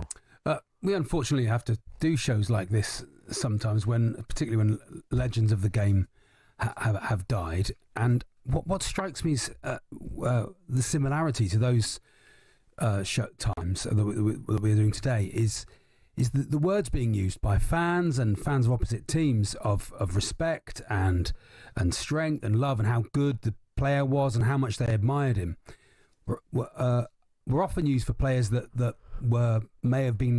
history may have been kind to them, or nostalgia may have been kind to them. But this is a present player that obviously has so much respect from other fans and opposing fans, Mickey. I think it's a cliche when you say a lot of time football family, but I think when something like this does happen, that football family comes together, as we've seen with other clubs, whatever division they are, paying the respects, to Diogo and Liverpool Football Club and the family, and they've all come together on this. In the past tragedies and in the past a shock death like this, which has happened to a player we see on the telly, every other week, and whether you're in the Premier League or whether you're just watching it in the pub or that, everyone knows the kid and everyone's paying the respects, and rightly so, to him. So it's nice, like everybody coming together to pay the respects for a special talent. And we were talking earlier on about his song that mentions the number 20, and there's been a lot of talk today about retiring the shirt, and you kind of sense that will probably happen. It was fitting. I think so. I think it's fitting to him. He's won numerous trophies with Liverpool Football Club. To me, he's a Liverpool legend, and rightly so, they should retire this year. And I think the first home game is against Bournemouth in the new season, and that'll be some atmosphere, and I think that'll be in honour of Diogo as well. For that particular night when the first Premier League game comes around in August. Good stuff. Thank you, Mickey. Thanks for your time. All the best. Take care, boys. There we are. That's Mickey Quinn there. It's Paul Hawksbee and Charlie Baker here on talkSPORT. We're going to get an update from Lisa O'Sullivan from Wimbledon very shortly, but Dan Evans has lost in straight sets to Novak Djokovic. Wow. It was quite painful to hear him earlier in the week talking about how he felt he'd let people down and his game had gone, and he got through that first stage and he got that big game against Djokovic. He wanted that big against the player that he calls the GOAT, and he's not been in the best of nick, so to get through that first stage and play a guy like him at Wimbledon, fantastic, because he's given us some good days now. He has, and also 150 grand to get to the third round, Paul. Indeed. Anyway, Lisa will tell us more a little bit later on, but Ollie Klink will be joining us for a chat. We're going to look at some of the transfer stories of the day, and Neil Mellor will join us before the end of the show as well, the former Liverpool striker, to pay tribute to Diogo Jota. It's Paul Hawksbee and Charlie Baker here on talkSPORT.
Diogo Jota has died at the age of 20. Forward was involved in a car crash alongside his brother Andre Silva, who also tragically lost his life. It happened in the Spanish province of Zamora at around midnight this morning, local time. The civil guard in Spain says their car left the road while overtaking another vehicle because of a tyre blowout. The Lamborghini then caught fire. Tragically, Jota married his long-term partner Ruti Cardoso less than 2 weeks ago, and they had 3 children together. Photos shared on Jota's social media last week show the newlyweds smiling and gleeful. His 26-year-old brother was also a professional footballer playing for Portuguese second-tier club Penafiel. Jota, of course, was a key member of the Liverpool squad who won the title last season. He also played for clubs including Wolves, Atletico Madrid and Porto. In a statement, Liverpool said they're devastated by his death, calling it tragic and unimaginable. Liverpool FC's hierarchy also said they'll continue to fully support Jota's family, friends and teammates, as well as club staff. To recap, Diogo Jota and his brother Andre Silva have both died in a car crash in Spain. They were aged 28 and 26 respectively.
Before we chat transfers, let's head up to Edgbaston with all the details of that wicket. And it was that man Joe Root again, Sam. Yeah, and it's an absolute ripper from Joe Root as well. India lost their 6th wicket. Washington Sundar, who played beautifully for 42, was out. Joe Root going around the wicket, getting the ball to pitch or middle, and then spin away from the left-hander and bowled in with an absolute seed. It's been 2 days, beautiful batting conditions, flat wicket, blue skies, but Joe Root there getting a little bit of turn, a quicker delivery going around the wicket, and Washington Sundar has to go. Shubman Gill still with the crease on 260. India 558 for 7. Thank you very much, Sam. We're heading up to tea, of course, very shortly. Let's head back to Wimbledon. Lisa O'Sullivan's there, and Dan Evans has bowed out, Lisa. He has, and an absolutely supreme performance from Novak Djokovic, 6-3, 6-2, 6-love. He's looking in dangerously good form, and I don't think there was really much that Dan Evans could do.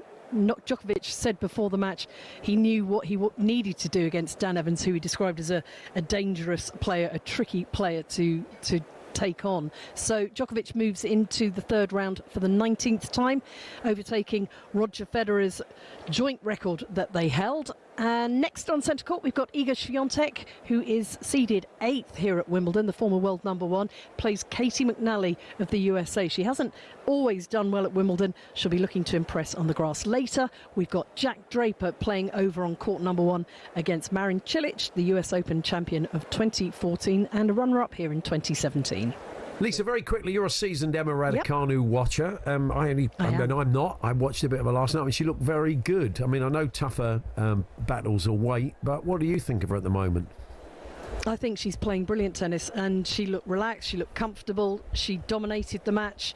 She executed her plan and executed her shots flawlessly. I felt it's the kind of tennis that we were watching her play back in 2021. So she's in a very good place at the moment, so long as that back holds up. We know that she has a problem with back spasms, and she's going to take on Aryna Sabalenka, the world number one, in the prime slot tomorrow. She won't be overawed by that because she does like to play against the big hitters, and if anybody hits the ball hard, it's Aryna Sabalenka. She takes the skin off it, and I think that's just going to be, fingers crossed for tennis fans, it's going to be an absolute treat of a match. Excellent. Thank you, Lisa. Yeah, it's going to be a tough battle, that. She don't like the crowd getting on her back either, Sabalenka. And they will be. And they will be. There'll be a lot of quiet pleas going on. Wimbledon Centre Court. Yeah. And Emma Raducanu, yeah. Let's talk transfers now. Ollie Klink has been keeping an eye on the market for us. Good afternoon, Ollie. Hi guys, how you doing? Yeah, good. Not too bad, Klinky. thanks, Ollie. Yeah, there is a story today suggesting Arsenal are getting a bit of encouragement around Rodrigo at Real Madrid, who, I don't know whether the encouragement's coming from Madrid to put a bid in or from Rodrigo's agent because he potentially like a bit more regular football. Yeah, I feel from what we understand, he's certainly a player that Arsenal are looking at. Of course, he's right up there in terms of their targets for a left winger or forward generally. But we understand that they're waiting Arsenal to hear whether or not he does want to stay at Real Madrid or leave the club. From what we knew, he was going to speak to Xabi Alonso after the Club World Cup to decide on his future. And Real, we understand, are prepared to sell him for around 90 million euros. It is a tricky one, though, isn't it, for Arsenal, because it's going to depend how far Real Madrid get in the Club World Cup too. Because, obviously, if they wait for too long and then it works out that a deal isn't made and Arsenal potentially miss out on some of their other targets, which we're going to have a chat about, it leaves them in a bit of a sticky situation. So do they stick or twist? Do they simply wait it out for Rodrigo and pay the big money fee for him, or do they look at other targets? Ebrecheza, what's going on there? Because there was talk about Spurs and then stories that Spurs weren't in for him. Then there was Arsenal, and it's gone a bit quiet again. I mean, is there a world in which he stays at Palace? Yeah, I mean, we know that Arsenal have held talks with the Eze camp. His release clause is about 68 million. Spurs have called their interest for the time being, especially since those links with Arsenal ramped up. I think from a Palace perspective, it might depend on the Guéhi situation, because if they can't sell Guéhi and Guéhi is going to run his contract down and maybe go on a free next summer, they might want to cash in on Eze, or at least one of them, especially if they are trying to bring in reinforcements. We know they're linked, of course, with Ousmane Diomande, the centre-back, for around £47 million. But, I mean, the other thing with Guéhi is even if they do sell him, last summer they were trying to get Newcastle to pay about 70 million. Yeah. This time around, clubs will know that he's in the last year and he's not going to sign a new deal. So, for instance, Liverpool have been linked with Guéhi, but we understand that they've said, look, the not asking price, but Palace value him around 45 million. Liverpool are saying, if we are going to go for him, we would want it to be significantly less than that.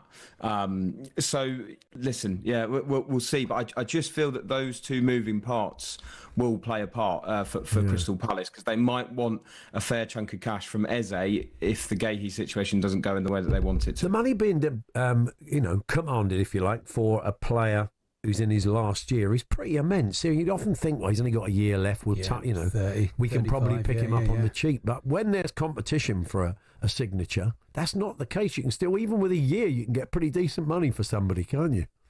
Yeah, it is very true, and you're right. He is a man in demand, and that might work to Palace's advantage. And Newcastle and is the other club obviously linked with him, but chased him throughout the summer. Newcastle not completely restricted by PSR. They do have money to spend, but they don't seem to have done anything, particularly this summer. Ollie. Yeah, it's been a very frustrating one, I think, so far. They've seen some of their targets go to other clubs as well, Charlie. Think about João Pedro, who, it was being reported that he was one of their top targets. Brian Mbeumo as well, going to Manchester United. Yeah. I think so far, Newcastle maybe need to act a bit faster within the market, because other clubs are swooping in and taking some of their targets. You're a Newcastle fan like Harmy, and Steve Harmison was telling us the other day he's very zen about it. In Eddie we trust, he said. We'll get the business done. Everybody calm down. So we'll see if Harmy's right.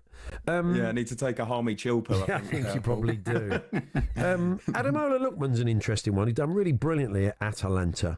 And I just wondered if he might make his way back to the Premier League, whether there'd be clubs. But apparently, Conte's interested. Napoli could be making a move for him. By everyone. Yeah, another player linked with Napoli, and he is on the list of Arsenal. He's not as high as maybe an Eze or a Rodrigo, but he is a player that they do like. But you're right. I mean, it didn't go well for him, did it? At Everton, he struggled in the Premier League, but then at Atalanta, everyone I think would remember that man of the match performance in the Europa League final that he had. But even last season, scored 15 goals. And I think what's attractive about Lookman is that he plays as a second striker or a number 10, but can also play on either flank. You can kind of see where Arsenal are coming from, because with the players they've also been linked with, particularly Eze, they seem to want a player that can play across that front three, not just in, let's say, a left wing position or just a number 10 position. And Lookman, I think, is dangerous, across the front three too. So yeah, Arsenal club linked, but again, Napoli, who are also linked with Jack Grealish and Garnacho. Yeah. So they seem like they want to get quite busy in this summer. Yeah. On to Mohamed Kudus at West Ham. And there's a few people suggesting, it's Tottenham's player to lose. But their story is that they've already rejected a relatively low ball bid, if you can call 50 million quid low ball. And there's a lot of other clubs interested. So again, that could drive the price up, maybe not to the 80 million that West Ham want. Yeah, I think again, West Ham want this bidding war to kind of commence. Spurs is probably the most linked club though at the moment. They have had that opening offer rejected around 50 million. And I think it's especially since they've kind of called that interest in Eze, Paul, that Kudus has become more of a target. They like his versatility. They think he could be a real threat. I think his time at West Ham has been a bit indifferent. I think that, a couple of seasons ago, I thought he had a decent season, scored 8 goals and looked a real threat at times.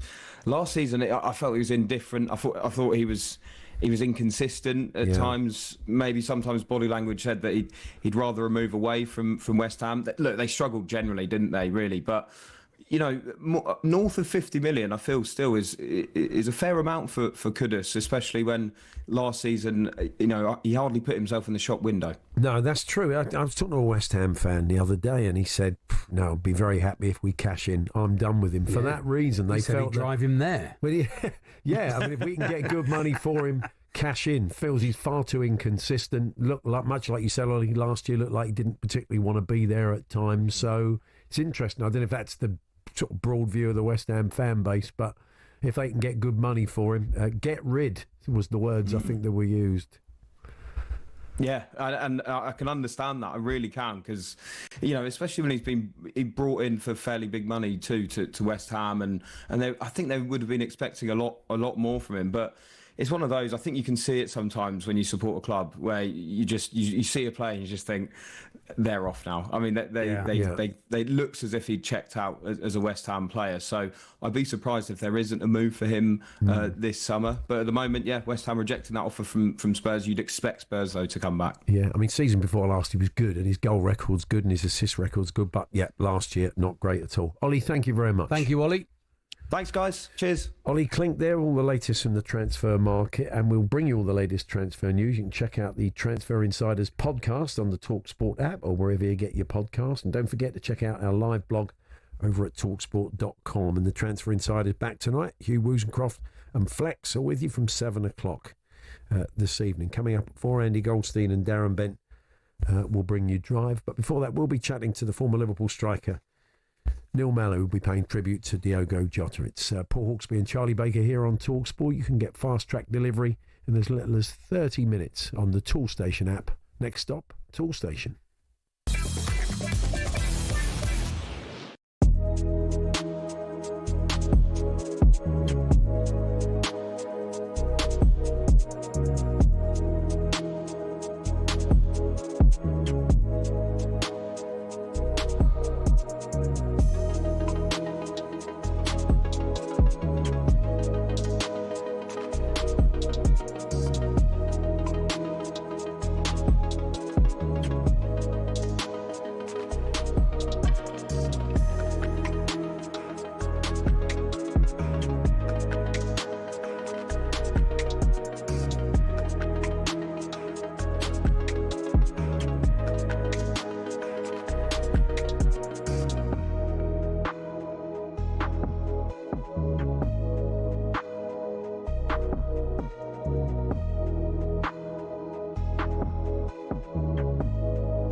plays that villain role very well now. That's crying out for a little bit more attention. It comes with a lot of crazy people. I took it personally and it kind of made me rebel a bit more. To be honest, I don't really care anymore. I'm never going to change.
Hawksbee and Charlie Baker here on talkSPORT. Understandably, today's show has been dominated by the news of Diogo Jota's passing, and I'm sure Andy Goldstein and Darren Bent will be continuing that at 4 o'clock in Drive. Neil Mellor joins us now, former Liverpool frontman. Somebody I'm sure encountered Diogo Jota in his time working for LFC TV. Good afternoon, Neil. Hello, Neil.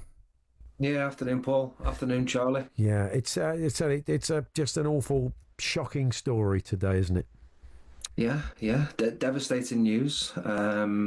Still in shock. You know, when you read the news, you can't quite believe it. I think it's a day of great sadness for Liverpool, for football. Condolences to the family, the friends who knew Diogo and his brother. And it's just a sort of news that you just didn't expect to hear. And it's been really, really difficult today. And it's been, do you know what's been...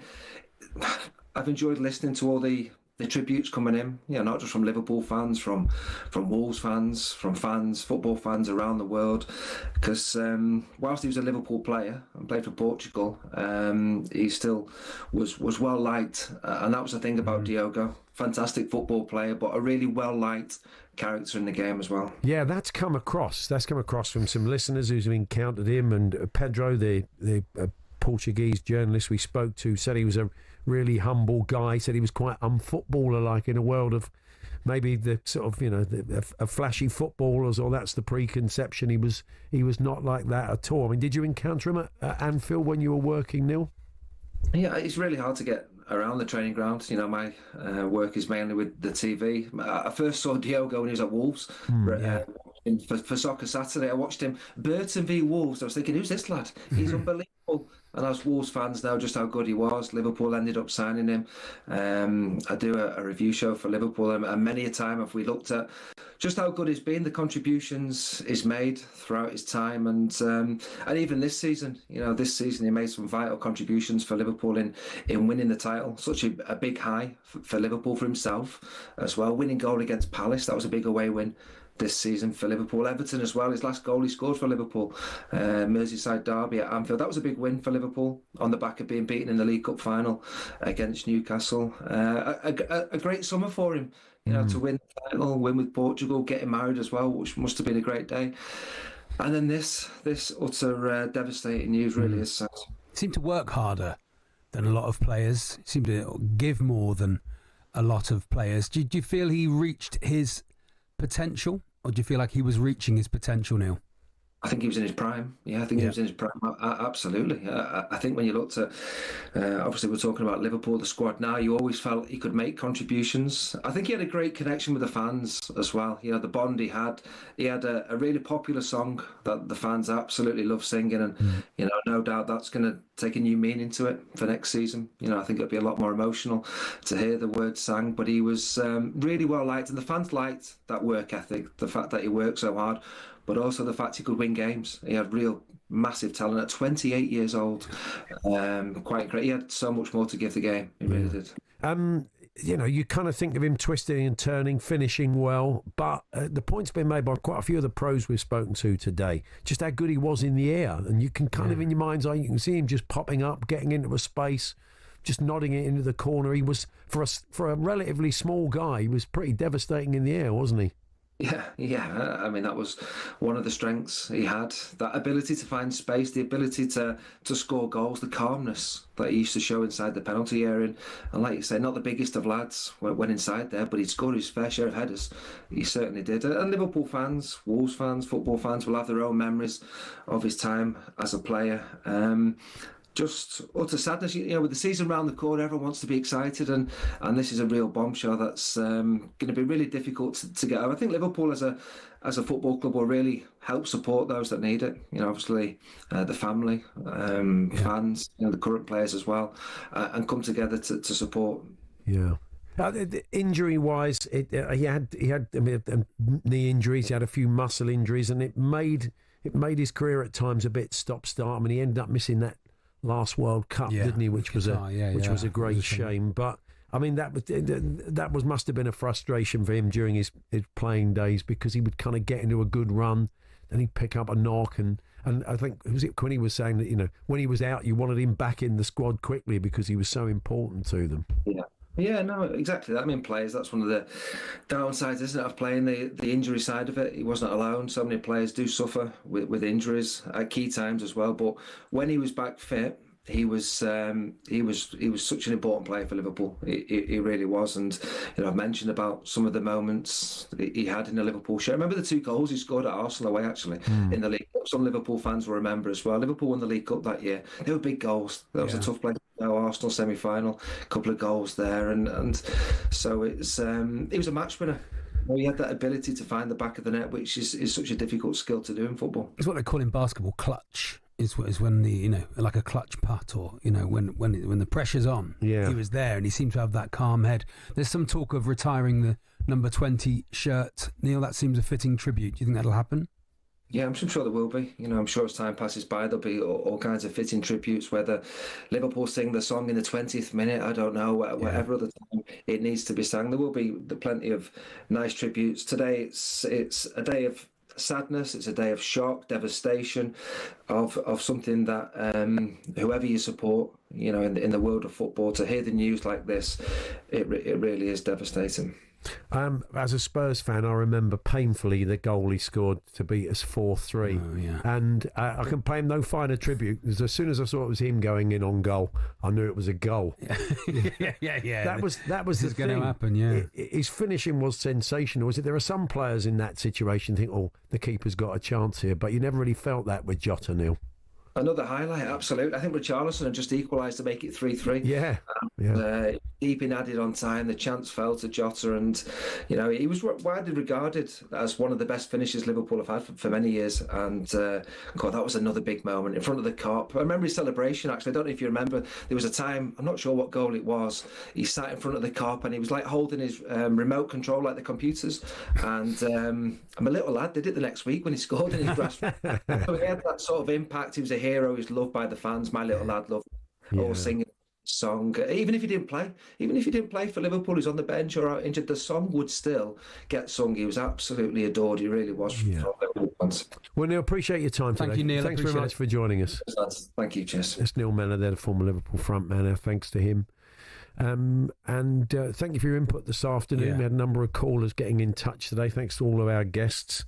I'll be back with Andy tomorrow, and I'm sure continuing the tributes to Diogo Jota and his brother Andre Silva will be Andy Goldstein and Darren Bent. They're coming up next with Drive. We'll see you tomorrow from 1.